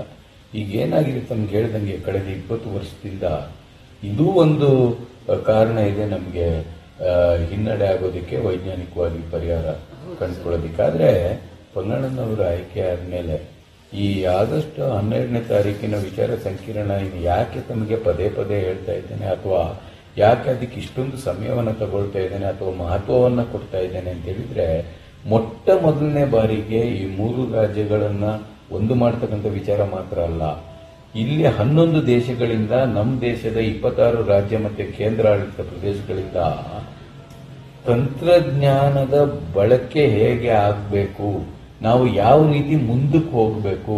ತಾವೇ ಹೇಳ್ದಂಗೆ ಎಲ್ಲೋ ಒಂದ್ ಕಡೆ ಹೆಲಿಕಾಪ್ಟರ್ ಬಳಕೆ ಆಗ್ತದೆ, ಇಲ್ಲಿ ಇನ್ನು ನಾವು ಯಾವುದೋ ಒಂದು ಆದಿಮಾನವನ ಕಾಲದಲ್ಲಿ ಇದ್ದಂಗೆ ನಾವಿದ್ದೇವೆ ಅಂತ ಹೇಳಿದ ಸಂದರ್ಭದಲ್ಲಿ ಪೊನ್ನಣ್ಣನವರು ಈ ತಂತ್ರಜ್ಞಾನದ ಬಳಕೆಗೆ ಅತ್ಯಂತ ಮಹತ್ವ ಕೊಡ್ತಕ್ಕಂಥ ನಿಟ್ಟಿನಲ್ಲಿ ಈ 11 ದೇಶಗಳಿಂದ ಮತ್ತೆ 26 ರಾಜ್ಯ ಮತ್ತೆ ನಮ್ಮ ಕೇಂದ್ರಾಡಳಿತ ಪ್ರದೇಶಗಳಿಂದ ತಂತ್ರಜ್ಞಾನ ಕರೆದು ಅದನ್ನ ಪರಿಣಿತಿ ಹೊಂದಿರತಕ್ಕಂಥವ್ರನ್ನ ಕರೆದು ಒಂದು ವಿಚಾರ ಸಂಕಿರಣ ಮಾಡಿರ್ತಕ್ಕಂಥದ್ದು. ಮತ್ತೆ ಅದು ವಿಚಾರಣಾ ಸಂಕಿರಣಕ್ಕೆ ಮಾತ್ರ ಸೀಮಿತ ಆಗಿರ್ತಕ್ಕಂಥದ್ದಲ್ಲ, ಅದನ್ನ ಹಂತ ಹಂತವಾಗಿ ಕಾರ್ಯಗತ ಮಾಡ್ಕೊಂಡು ಬರ್ತಕ್ಕಂಥ ಕೆಲಸವನ್ನು ಕೂಡ ಮಾಡ್ತಾ ಇರ್ತಕ್ಕಂಥದ್ದು. ಒಂದು 2-3 ವರ್ಷ ನಮಗೆ ಬೇಕಾಗ್ತದೆ.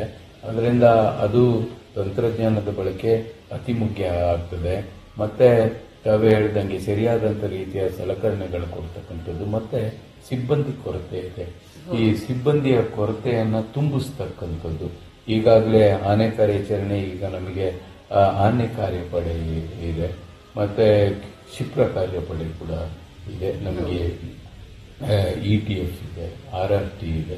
ಇವ್ರನ್ನೆಲ್ಲ ಬಳಕೆ ಮಾಡ್ತಾ ಇದ್ದೀವಿ. ಈಗ ಮೊನ್ನೆ ನೆಮ್ಮಲೆ ಭಾಗದಲ್ಲಿ ಹುಲಿ ಉಪಟಳ ಜಾಸ್ತಿ ಆದಂತ ಸಂದರ್ಭದಲ್ಲೂ ಕೂಡ ಸುಮಾರು 150 ಜನರನ್ನ ಹಾಕೊಂಡು ಕಾರ್ಯಾಚರಣೆ ಮಾಡಿದ್ದೇವೆ. ಹುಲಿಯನ್ನ ಬ್ರಹ್ಮಗಿರಿ ಪ್ರದೇಶಕ್ಕೆ ಅಟ್ಟುವಂತಲ್ಲಿ ಅವರು ಯಶಸ್ಸನ್ನು ಕೂಡ ಕಂಡಿದ್ದಾರೆ. ಸೊ ಅದರಿಂದ ಈ ರೀತಿಯೆಲ್ಲ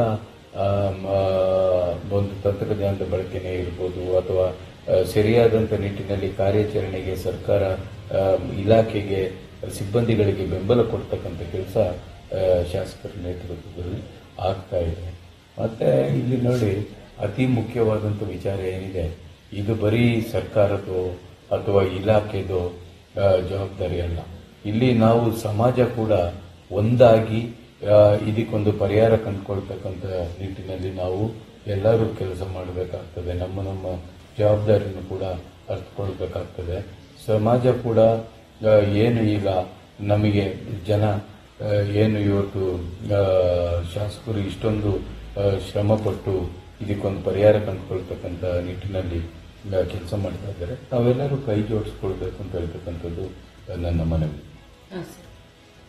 ಸರ್, ಈಗ ಮತ್ತೊಂದು ವಿಚಾರ ಏನಂದ್ರೆ, ಈಗ ತೋಟದಿಂದ ತೋಟಕ್ಕೆ ಕಾಡಾನೆಗಳನ್ನು ಓಡಿಸೋ ಒಂದು ಕಾರ್ಯಾಚರಣೆ ಅನ್ನೋ ಹೆಸರಲ್ಲಿ ಒಂದು ಪ್ರಹಸನ ನಡೆಯುತ್ತೆ. ಪ್ರತಿ ಬಾರಿ ಈಗ ನೀವು ಹೇಳಿದಾಗ ಯಾವುದೋ ಒಂದು ಪಂಚಾಯತಿ ವ್ಯಾಪ್ತಿನಲ್ಲಿ ಆನೆಗಳಿದೆ ಅಂತಂದ್ರೆ ಆನೆ ಓಡಿಸೋ ಕಾರ್ಯಾಚರಣೆ ಮಾಡ್ತೀವಿ ಅಂತ ಒಂದು ಪ್ರಕಟಣೆ ಬರುತ್ತೆ. ಆಮೇಲೆ ಅದು ಒಂದು ಅಮ್ಮತ್ತಿಯಿಂದ ಈ ಕಡೆ ಕಾರ್ ಮಾಡಿವೋ ಇಲ್ಲ ಅಮ್ಮತ್ತಿಯಿಂದ ಈ ಕಡೆ ಚೆಂಬೆ ಬೆಳ್ಳೂರು ತೋಟಕ್ಕೂ ಓಡಿಸ್ಬಿಟ್ಟು ಅಲ್ಲಿಗೆ ಆ ಕಾರ್ಯಾಚರಣೆ ಮುಗ್ದಿರುತ್ತೆ. ಈ ತರದೊಂದು ಪ್ರಹಸನಗಳು, ಇದ್ರ ಬಗ್ಗೆ ನಿಮ್ಮ ಅಭಿಪ್ರಾಯ ಏನು ಸರ್?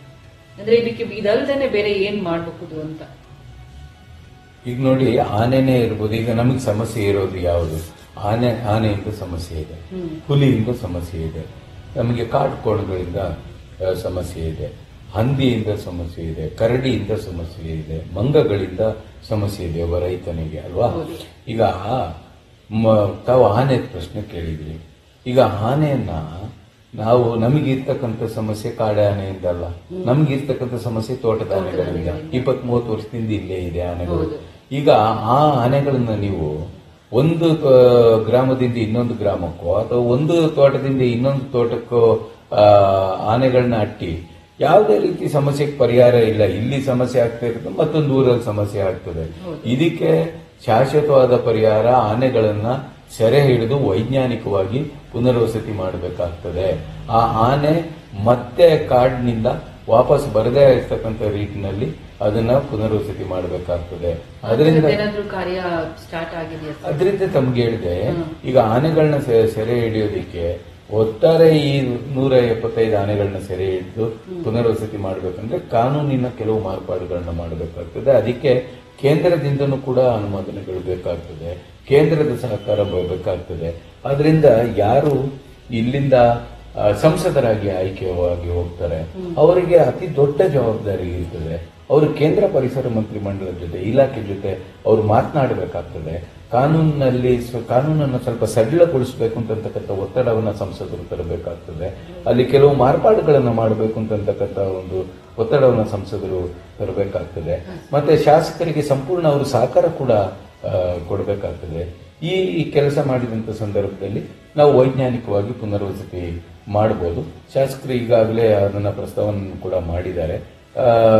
ನಾನು ಸಂಸದರಿಗೂ ಕೂಡ ಏನು ಮನವಿ ಮಾಡ್ತೇನೆ ಅಂತ ಹೇಳಿದ್ರೆ, ಇದನ್ನ ಒಂದು ವಿಶೇಷವಾದಂತ ಈ ಜಿಲ್ಲೆಯಲ್ಲಿ ಇರ್ತಕ್ಕಂಥ ಈ ಸಮಸ್ಯೆಯನ್ನ ಒಂದು ವಿಶೇಷವಾದಂತ ಒಂದು ಈ ಸಮಸ್ಯೆ ಅಂತ ಹೇಳ್ತಕ್ಕಂಥ ಒಂದು ವಿಚಾರದಲ್ಲಿ ಕೇಂದ್ರದಲ್ಲಿ ತಾವು ಸಂಬಂಧಪಟ್ಟಂತ ಮಂತ್ರಿ ಮಂಡಲಕ್ಕೆ ಸಂಬಂಧಪಟ್ಟಂತ ಇಲಾಖೆಗಳಿಗೆ ಒತ್ತಡ ತರ್ತಕ್ಕಂಥ ಕೆಲಸವನ್ನು ಮಾಡಬೇಕು. ಸಂಪೂರ್ಣ ಸಹಕಾರ ಕೊಟ್ಟಂತ ಸಂದರ್ಭದಲ್ಲಿ ರಾಜ್ಯದ ಅರಣ್ಯ ಇಲಾಖೆಗೆ ಖಂಡಿತವಾಗಲೂ ನಾವು ಅದನ್ನ ಸ್ವಲ್ಪ ನೀವು ಕಾನೂನಿನಲ್ಲಿ ಮಾರ್ಪಾಡ್ಕೊಂಡಂತ ಸಂದರ್ಭದಲ್ಲಿ ವೈಜ್ಞಾನಿಕವಾಗಿ ಪುನರ್ವಸತಿ ಮಾಡಬಹುದು ಅಂತಕ್ಕಂಥ ವಿಚಾರದಲ್ಲಿ ನಾವು ಯಶಸ್ಸು ಕಾಣ್ತೇವೆ ಅಂತ ನಂಬಿದ್ದೇನೆ ನಾನು. ಸರ್, ಈಗ ನಾನು ಬಹಳಷ್ಟು ಸರಿ ಈಗ ಕೊಡಗಲ್ಲಿ ಡಿಸಾಸ್ಟರ್ ಆದಾಗಿರ್ಬೋದು ಅಥವಾ ಯಾವ್ದಾದ್ರು ಆನೆ ದಾಳಿಗೆ ವ್ಯಕ್ತಿ ತುತ್ತಾದಾಗಿರ್ಬೋದು. ಈ ತರ ಸುದ್ದಿಗಳೆಲ್ಲ ಬಂದಾಗ ಸಾಧಾರಣವಾಗಿ ನನ್ನ ಸೋಷಿಯಲ್ ಮೀಡಿಯಾದಲ್ಲಿ ರಾಜ್ಯದ ಹಲವು ಭಾಗಗಳಿಂದ ಮಾಡುವಂತ ಜನರ ಪ್ರತಿಕ್ರಿಯೆಗಳಿರ್ಬೋದು ಅಥವಾ ಪರಿಸರವಾದಿಗಳು ನೀಡುವಂತ ಪ್ರತಿಕ್ರಿಯೆಗಳಿರ್ಬೋದು, ಇದನ್ನ ಗಮನಿಸ್ತಾ ಇರ್ತೀನಿ. ಸಾಧಾರಣವಾಗಿ ಅವರೆಲ್ಲ ಏನ್ ಹೇಳ್ತಾರೆ ಅಂದ್ರೆ, ಈ ಆನೆ ಇರ್ಬೋದು, ಕಾಡು ಪ್ರಾಣಿಗಳಿರಬಹುದು, ಅವೆಲ್ಲ ನಮ್ಮೂರಿಗೆ ಬಂದಿದೆ ಅಂತ ಹೇಳೋದಕ್ಕಿಂತ ನಾವು ಆನೆ ಊರಿಗೆ ಹೋಗಿದ್ದೀವಿ, ನಾವು ಕಾಡು ಪ್ರಾಣಿಗಳ ಊರಿಗೆ ಹೋಗಿದ್ದೀವಿ ಅನ್ನೋ ಒಂದು ವ್ಯಂಗ್ಯವನ್ನ ಅವರು ಹೇಳ್ತಾರೆ. ಇದನ್ನ ನೀವು ಒಪ್ತೀರಾ ಅಂತ? ಅಲ್ಲ, ಭಾಗಶಃ ನಾವು ಒಪ್ಪಬೇಕಾಗ್ತದೆ. ಮತ್ತೆ ಯಾಕೆಂತ ಹೇಳಿದ್ರೆ ನೋಡಿ, ಈಗ ಚಿಕ್ಕಮಗಳೂರು ನಮ್ಗೇನು ಸಮಸ್ಯೆ ಇರ್ತಕ್ಕಂಥದ್ದು, ಈಗ ಹಾಸನ ಭಾಗದಲ್ಲಿ, ಸಕಲೇಶ್ಪುರ ಭಾಗದಲ್ಲಿ ಸಮಸ್ಯೆ ಇದೆ, ಚಿಕ್ಕಮಗಳೂರಲ್ಲಿ ಸಮಸ್ಯೆ ಇದೆ, ಕೊಡಗಿನಲ್ಲಿ ಸಮಸ್ಯೆ ಇದೆ, ಕೇರಳದಲ್ಲಿ ವಯನಾಡು ಭಾಗದಲ್ಲಿ ಸಮಸ್ಯೆ ಇದೆ. ಅರಣ್ಯ ಪ್ರದೇಶ ಒತ್ತುವರಿ ಆಗಿದೆ ಅಂತ ಹೇಳುವಂತದ್ದು ಅದು ಸತ್ಯ ಅಲ್ವಾ? ಆ ಸತ್ಯವನ್ನ ನಾವು ಒಪ್ಕೊಳ್ಳೇಬೇಕಾಗ್ತದಲ್ವಾ? ಈ ಸಕಲೇಶ್ಪುರದಲ್ಲಿ ಇರ್ಬೋದು, ಚಿಕ್ಕಮಗಳೂರು, ಕೊಡಗು, ಕೇರಳದ ವಯನಾಡು ಭಾಗ ಇದೆಲ್ಲ ಒತ್ತುವರಿ ಆಗಿದೆ, ಸಣ್ಣ ಪುಟ್ಟ ಒತ್ತುವರಿಗಳಾಗಿದೆ.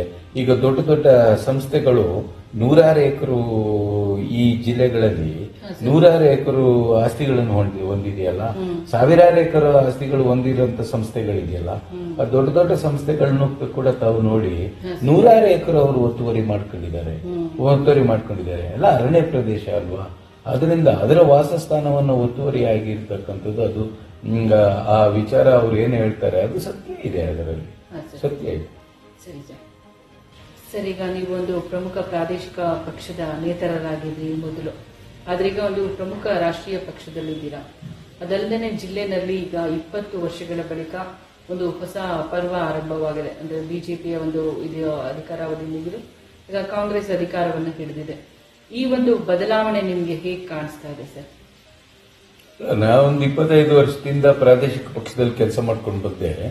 25 ವರ್ಷದಿಂದ ಈ ಸಂಘರ್ಷಕ್ಕೆ ಪರಿಹಾರ ಸಿಗ್ಬೇಕಂತ ನಿಟ್ಟಿನಲ್ಲೇ ಹೋರಾಟ ಮಾಡ್ಕೊಂಡು ಬಂದೆ. ಆದ್ರೆ ಈಗ ಯಾಕೆ ಒಂದು ರಾಷ್ಟ್ರೀಯ ಪಕ್ಷಕ್ಕೆ ಬೆಂಬಲ ಕೊಟ್ಟಿರ್ತಕ್ಕಂಥದ್ದು ಅಥವಾ ಆ ರಾಷ್ಟ್ರೀಯ ಪಕ್ಷವನ್ನು ಸೇರಿರೋದು ಅಂತ ಹೇಳಿದ್ರೆ ಅದು ಎಸ್ ಪೊನ್ನಣ್ಣನವರಿಂದ ಮಾತ್ರ. ಯಾಕಂದ್ರೆ ಎಸ್ ಪೊನ್ನಣ್ಣನವರನ್ನ ಕಾಂಗ್ರೆಸ್ ಪಕ್ಷ ಅಭ್ಯರ್ಥಿ ಮಾಡ್ತೀನಿ ಅಂತಕ್ಕಂಥ ಒಂದು ಚರ್ಚೆ ನಡೆದಂತ ಸಂದರ್ಭದಲ್ಲಿ ನಮಗೆ ಎಸ್ ಪೊನ್ನಣ್ಣನ ಅವಶ್ಯಕತೆ ನಮ್ಮ ಕ್ಷೇತ್ರಕ್ಕಿತ್ತು.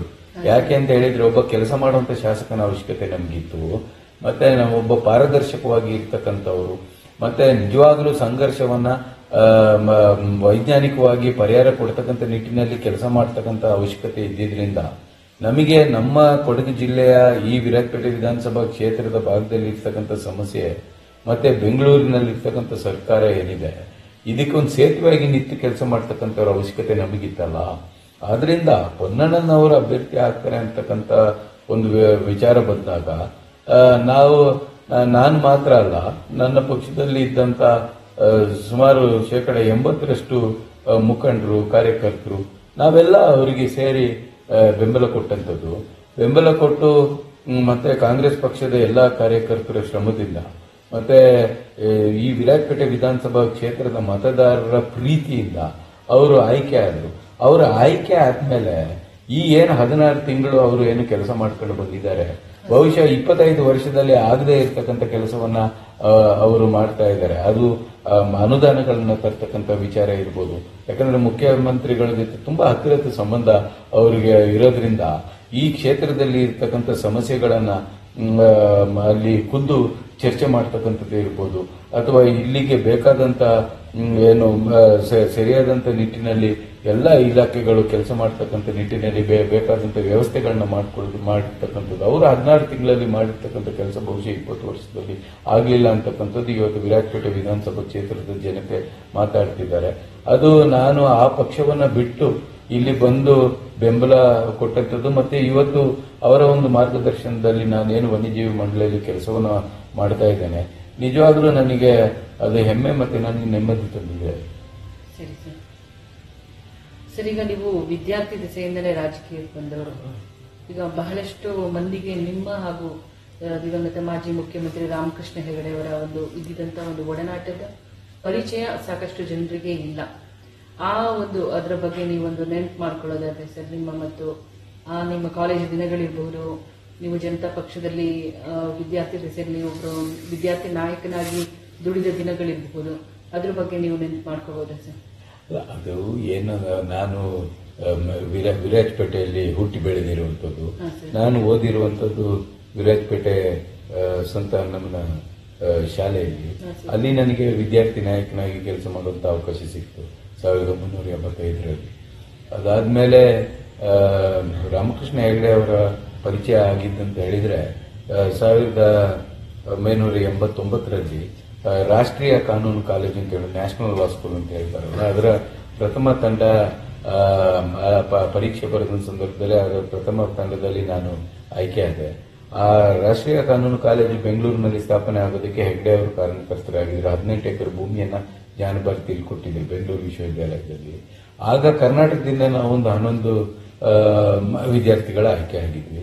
ಆಗ ಹೆಗ್ಡೆ ಅವರು ಬಂದು, ನೋಡಿ ನೀವು ವಕೀಲರಾಗೋದು ಮಾತ್ರ ಅಲ್ಲ, ನೀವು ಪ್ರಜಾತಂತ್ರ ವ್ಯವಸ್ಥೆಯನ್ನು ಗಟ್ಟಿ ಮಾಡತಕ್ಕಂಥ ನಿಟ್ಟಿನಲ್ಲಿ ನೀವು ಕೆಲಸವನ್ನು ಮಾಡಬೇಕು ಅಂತ ಹೇಳ್ತಕ್ಕಂಥ ವಿಚಾರವನ್ನು ಮನಸ್ಸಿಗೆ ತುಂಬಿಸಿದ್ರು. ಜಯಪ್ರಕಾಶ್ ನಾರಾಯಣರ ಸಿದ್ಧಾಂತದ ವಿಚಾರಗಳನ್ನ ಹೇಳ್ತಾ ಇದ್ರು. ಆಗ ಅವರು ರಾಷ್ಟ್ರೀಯ ನವನಿರ್ಮಾಣ ವೇದಿಕೆ ಅಂತಕ್ಕಂಥ ಒಂದು ಸಂಘಟನೆಯನ್ನ ಹುಟ್ಟು ಹಾಕಿದ್ರು. ಅದು ಪ್ರಜಾತಂತ್ರ ವ್ಯವಸ್ಥೆಯನ್ನ ಗಟ್ಟಿ ಮಾಡತಕ್ಕಂಥದ್ದು, ಅದು ಯಾವುದೇ ಅಧಿಕಾರದ ಹಿಂದೆ ಹೋಗ್ತಕ್ಕಂಥದ್ದು, ಚುನಾವಣೆಗೆ ನಿಲ್ತಕ್ಕಂಥ ಒಂದು ಇದಾಗಿರಲಿಲ್ಲ. ಅದರಿಂದ ಆ ವೇದಿಕೆ ಇದ್ದಂಥದ್ದೇ ಈ ವ್ಯವಸ್ಥೆಯಲ್ಲಿ ಕಟ್ಟಕಡೆ ಮನುಷ್ಯನಿಗೆ ನಂಬಿಕೆ ಬರ್ತಕ್ಕಂಥ ನಿಟ್ಟಿನಲ್ಲಿ ಕೆಲಸ ಮಾಡುವಂಥದ್ದು. ಮತ್ತೆ ಪ್ರಜಾತಂತ್ರದ ಅರ್ಥ ಏನು, ಪ್ರಜಾತಂತ್ರದ ವ್ಯವಸ್ಥೆ ಯಶಸ್ಸು ಏನು? ಪ್ರಜಾತಂತ್ರದ ಯಶಸ್ಸು ಅಂದ್ರೆ ಕಟ್ಟಕಡೆ ಮನುಷ್ಯನಿಗೆ ನನಗೇನಾದ್ರೆ ಆದ್ರೆ ನನ್ನ ಕುಟುಂಬಕ್ಕೆ ರಕ್ಷಣೆ ಇದೆ ಸರ್ಕಾರದಿಂದ ಅಂತ ಹೇಳ್ತಕ್ಕಂಥದ್ದು, ನನ್ನ ಮೇಲೆ ಇರ್ತಕ್ಕಂಥ ಕಾರ್ಮೋಡ ಮಾಯ ಆಗಬೇಕು ಅಂತ ಹೇಳ್ತಕ್ಕಂಥದ್ದಲ್ವಾ. ಸೊ ಆ ನಿಟ್ಟಿನಲ್ಲಿ ನೀವು ಕೆಲಸ ಮಾಡಬೇಕು ಅಂತ ಅವ್ರು ಏನ್ ಹೇಳಿದ್ರು. ಅದರಿಂದ ಅವರು ಆ ನವನಿರ್ಮಾಣ ವೇದಿಕೆಯನ್ನ ನಾನು ಸೇರಿದೆ. ವಕೀಲ ವೃತ್ತಿಗೂ ಕೂಡ ನನಗೆ ಸಮಯ ಕೊಡಕ್ಕಾಗಲಿಲ್ಲ. ನಿರಂತರವಾಗಿ ಅದನ್ನು ಕೆಲಸ ಮಾಡ್ಕೊಂಡು ಬಂದೆ. ಇಲ್ಲಿಯೂ ಕೂಡ ಈ ವನ್ಯಜೀವಿ ವಿಚಾರದಲ್ಲಿ 1998ರಲ್ಲಿ ಏನಾಯ್ತು ಅಂತ ಹೇಳಿದ್ರೆ, ರಾಮು ಅಂತಕ್ಕಂಥ ಒಬ್ಬ ಅರಣ್ಯ ವೀಕ್ಷಕ ಏನಿದ್ರು, ಅವರ ಮನೆ ನಮ್ಮ ಈಗ ಆನೆ ಚೌಕೂರು ಹತ್ರ ಅದೊಂದು ಹಾಡಿ ಇದೆಯಲ್ಲ, ಅಲ್ಲಿ ಇತ್ತು. ಅವರು ದಿನಗೂಲಿ ಗುತ್ತಿಗೆಯಲ್ಲಿದ್ರು. ಅವರು ಪಾಪ ಅವರು ಆನೆ ತುಳಿದು ಅವ್ರು ಸಾವಿಗೀಡಿದಂತ ಸಂದರ್ಭದಲ್ಲಿ ಅವರ ಪಾರ್ಥಿವ ಶರೀರದ ಮೇಲೆ ಒಂದು ಬಿಳಿ ಬಟ್ಟೆ ಹಾಕೋದಿಕ್ಕೂ ಕೂಡ ಪಾಪ ಮನೆಯಲ್ಲಿ ಆ ಕುಟುಂಬದವ್ರ ಹತ್ರ ಹಣಕಾಸಿನ ವ್ಯವಸ್ಥೆ ಇರಲಿಲ್ಲ.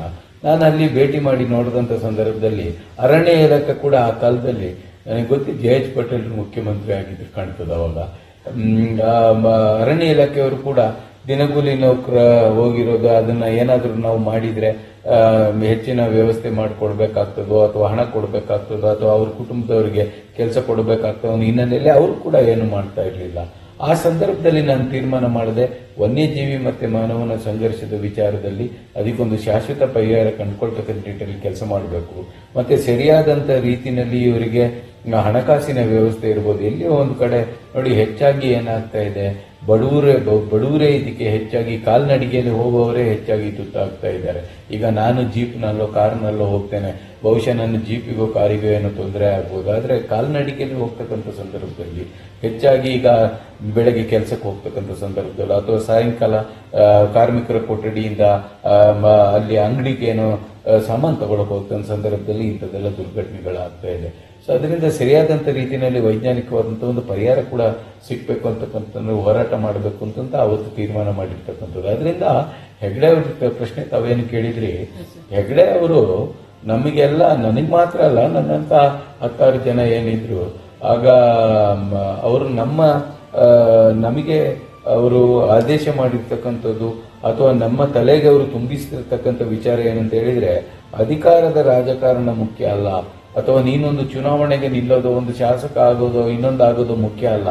ನೀನು ಈ ವ್ಯವಸ್ಥೆಯಲ್ಲಿ ಕೆಲಸ ಮಾಡಿ ಕಟ್ಟೆ ಮನುಷ್ಯನಿಗೆ ಈ ವ್ಯವಸ್ಥೆಯ ಮೇಲೆ ನಂಬಿಕೆ ಬರ್ತಕ್ಕಂಥ ನಿಟ್ಟಿನಲ್ಲಿ ನಿನ್ನ ಸಮಯವನ್ನ ಕೊಡಬೇಕು ಅಂತ ಹೇಳ್ತಕ್ಕಂಥ ವಿಚಾರವನ್ನು ಹೇಳಿದ್ರು. ಅದೇ ರೀತಿ ನಾನು ಇವತ್ತು ತನಕ ನಾನು ಮಾಡ್ಕೊಂಡು ಬಂದಿದ್ದೇನೆ. ಮತ್ತೆ ಇವತ್ತು ಕೂಡ ಪೊನ್ನಣ್ಣನವರಿಗೆ ಬೆಂಬಲ ಕೊಟ್ಟಿರ್ತಕ್ಕಂಥದ್ದು ಏನಕ್ಕೆ ಅಂತ ಹೇಳಿದ್ರೆ, ಆ ವಿಚಾರಗಳು ಅವರಲ್ಲಿದೆ, ಅವರ ತಂದೆಯವರಲ್ಲೂ ಕೂಡ ಆ ವಿಚಾರಗಳಿತ್ತು.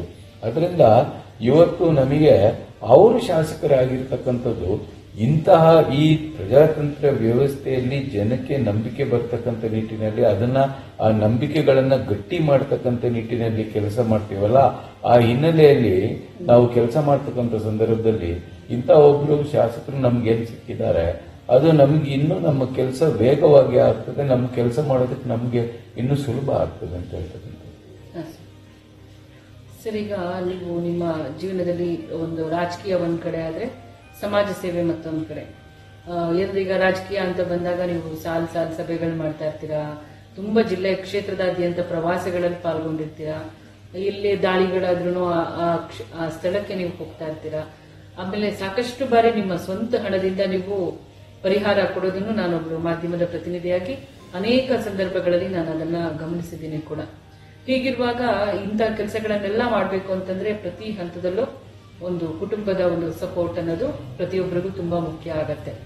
ಅದರಲ್ಲಿ ನಿಮ್ಗೆ ಆ ತರದ ಒಂದು ಶಕ್ತಿ ಅಂತಂದ್ರೆ ನಿಮ್ಮ ಮಡದಿ ಅಂತ ಹೇಳಬಹುದು. ಅವರ ಬಗ್ಗೆ ಹೇಳೋದಾದ್ರೆ ಸರ್, ನಿಮ್ಮ ಈ ಎಲ್ಲಾ ಕೆಲಸಗಳಿಗೆ ಅವ್ರ ಕಡೆಯಿಂದ ಯಾವ ರೀತಿ ಒಂದು ಸಪೋರ್ಟ್ ಸಿಗತ್ತೆ ಅಂತ?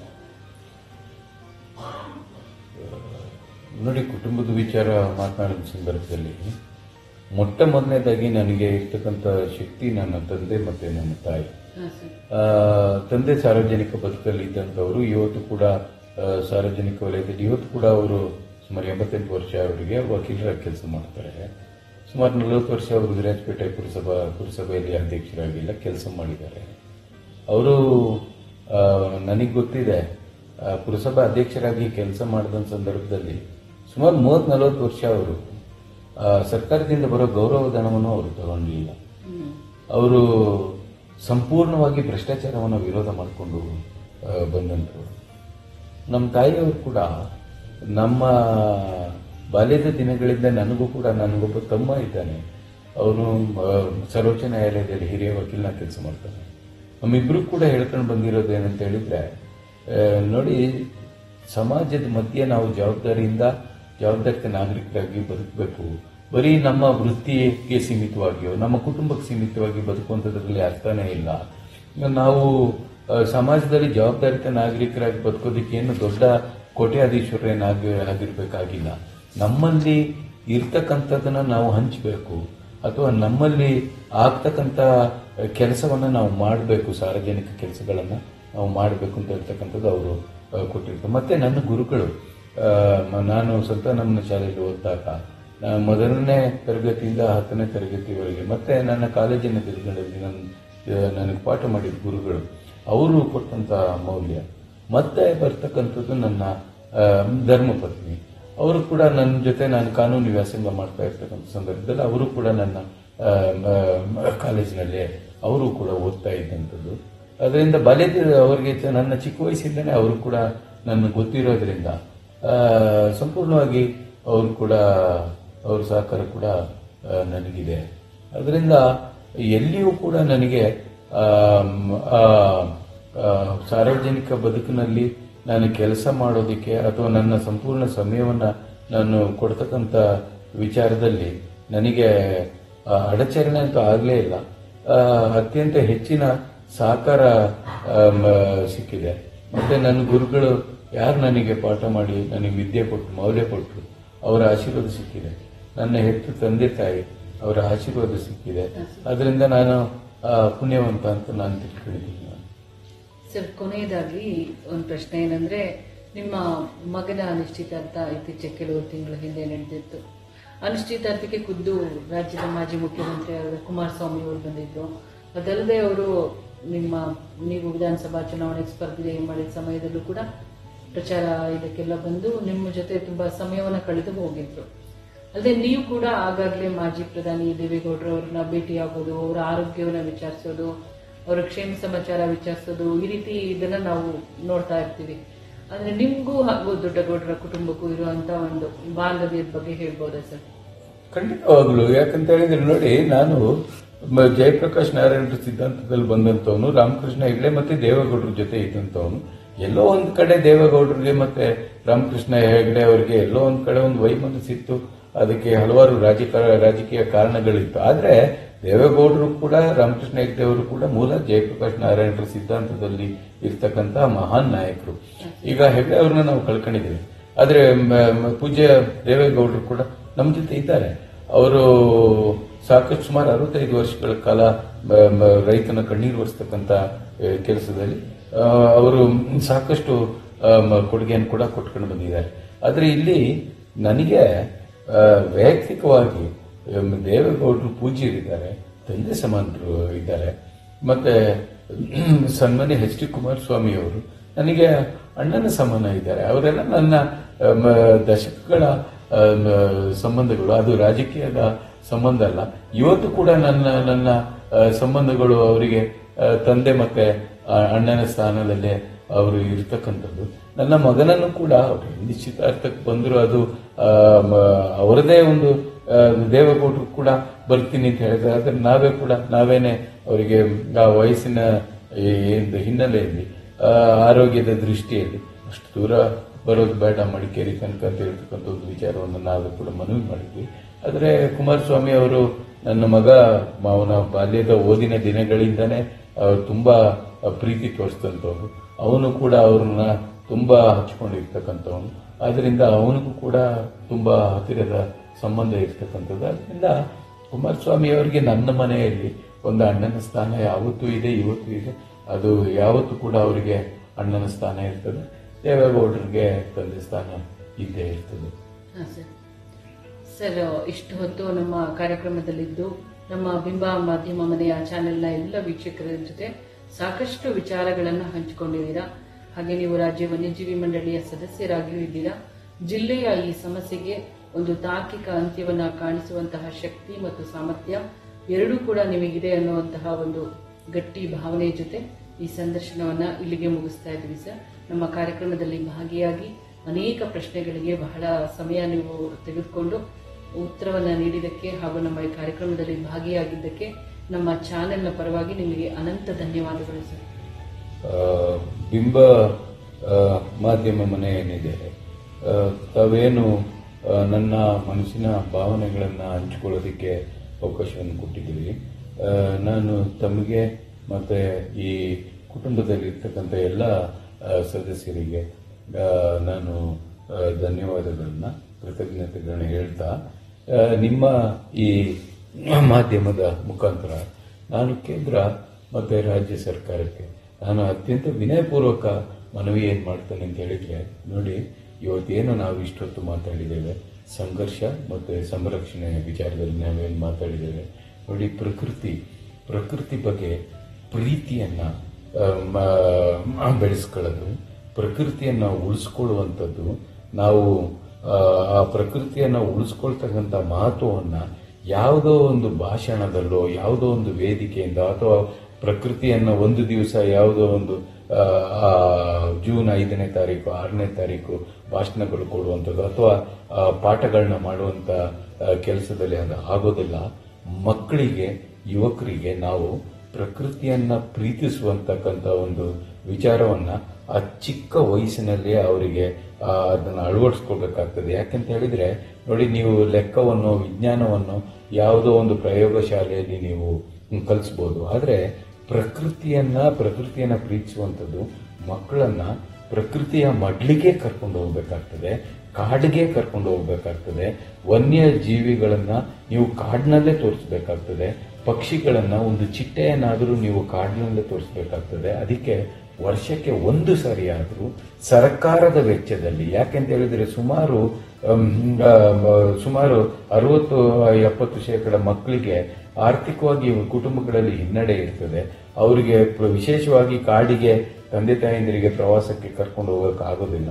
ಆದ್ರಿಂದ ಸರ್ಕಾರಗಳು ಮಕ್ಕಳನ್ನ ವರ್ಷಕ್ಕೆ ಒಂದು ಸಾರಿ ಕಾಡಿಗೆ ಸರ್ಕಾರಿ ವೆಚ್ಚದಲ್ಲಿ ಬಸ್ಗಳಲ್ಲೇ ಇರ್ಬೋದು, ಯಾವುದೇ ಒಂದು ರೀತಿಯಲ್ಲಿ ರೈಲುಗಳಲ್ಲಿ ಇರ್ಬೋದು, ಕಾಡಿಗೆ ಕರ್ಕೊಂಡು ಹೋಗಿ ಬೆಳಗಿಂದ ರಾತ್ರಿ ತನಕ ಮಕ್ಕಳನ್ನ ಕಾಡಲ್ಲೇ ಇಟ್ಕೊಂಡು ಅವರಿಗೊಂದು ಚಿತ್ರ ಬಿಡಿಸುವಂಥದ್ದು ಅಥವಾ ಅವರಿಗೆ ಆ ವನ್ಯಜೀವಿಗಳನ್ನ ನೋಡಿ ಅದರ ಹೆಸರು ಹೇಳುವಂಥದ್ದು ಅಥವಾ ಪಕ್ಷಿಯನ್ನ ನೋಡಿ ಹೆಸರು ಹೇಳುವಂಥದ್ದು ಕೆಲಸಗಳನ್ನ ಮಾಡಿದ್ರೆ ಆ ಮಗು 1ನೇ ತರಗತಿಯಿಂದ 12ನೇ ತರಗತಿವರೆಗೆ ಕನಿಷ್ಠ ಪಕ್ಷ 12 ಬಾರಿ ಆದ್ರೂ ಕಾಡಿಗೆ ಹೋಗಿರ್ತದೆ.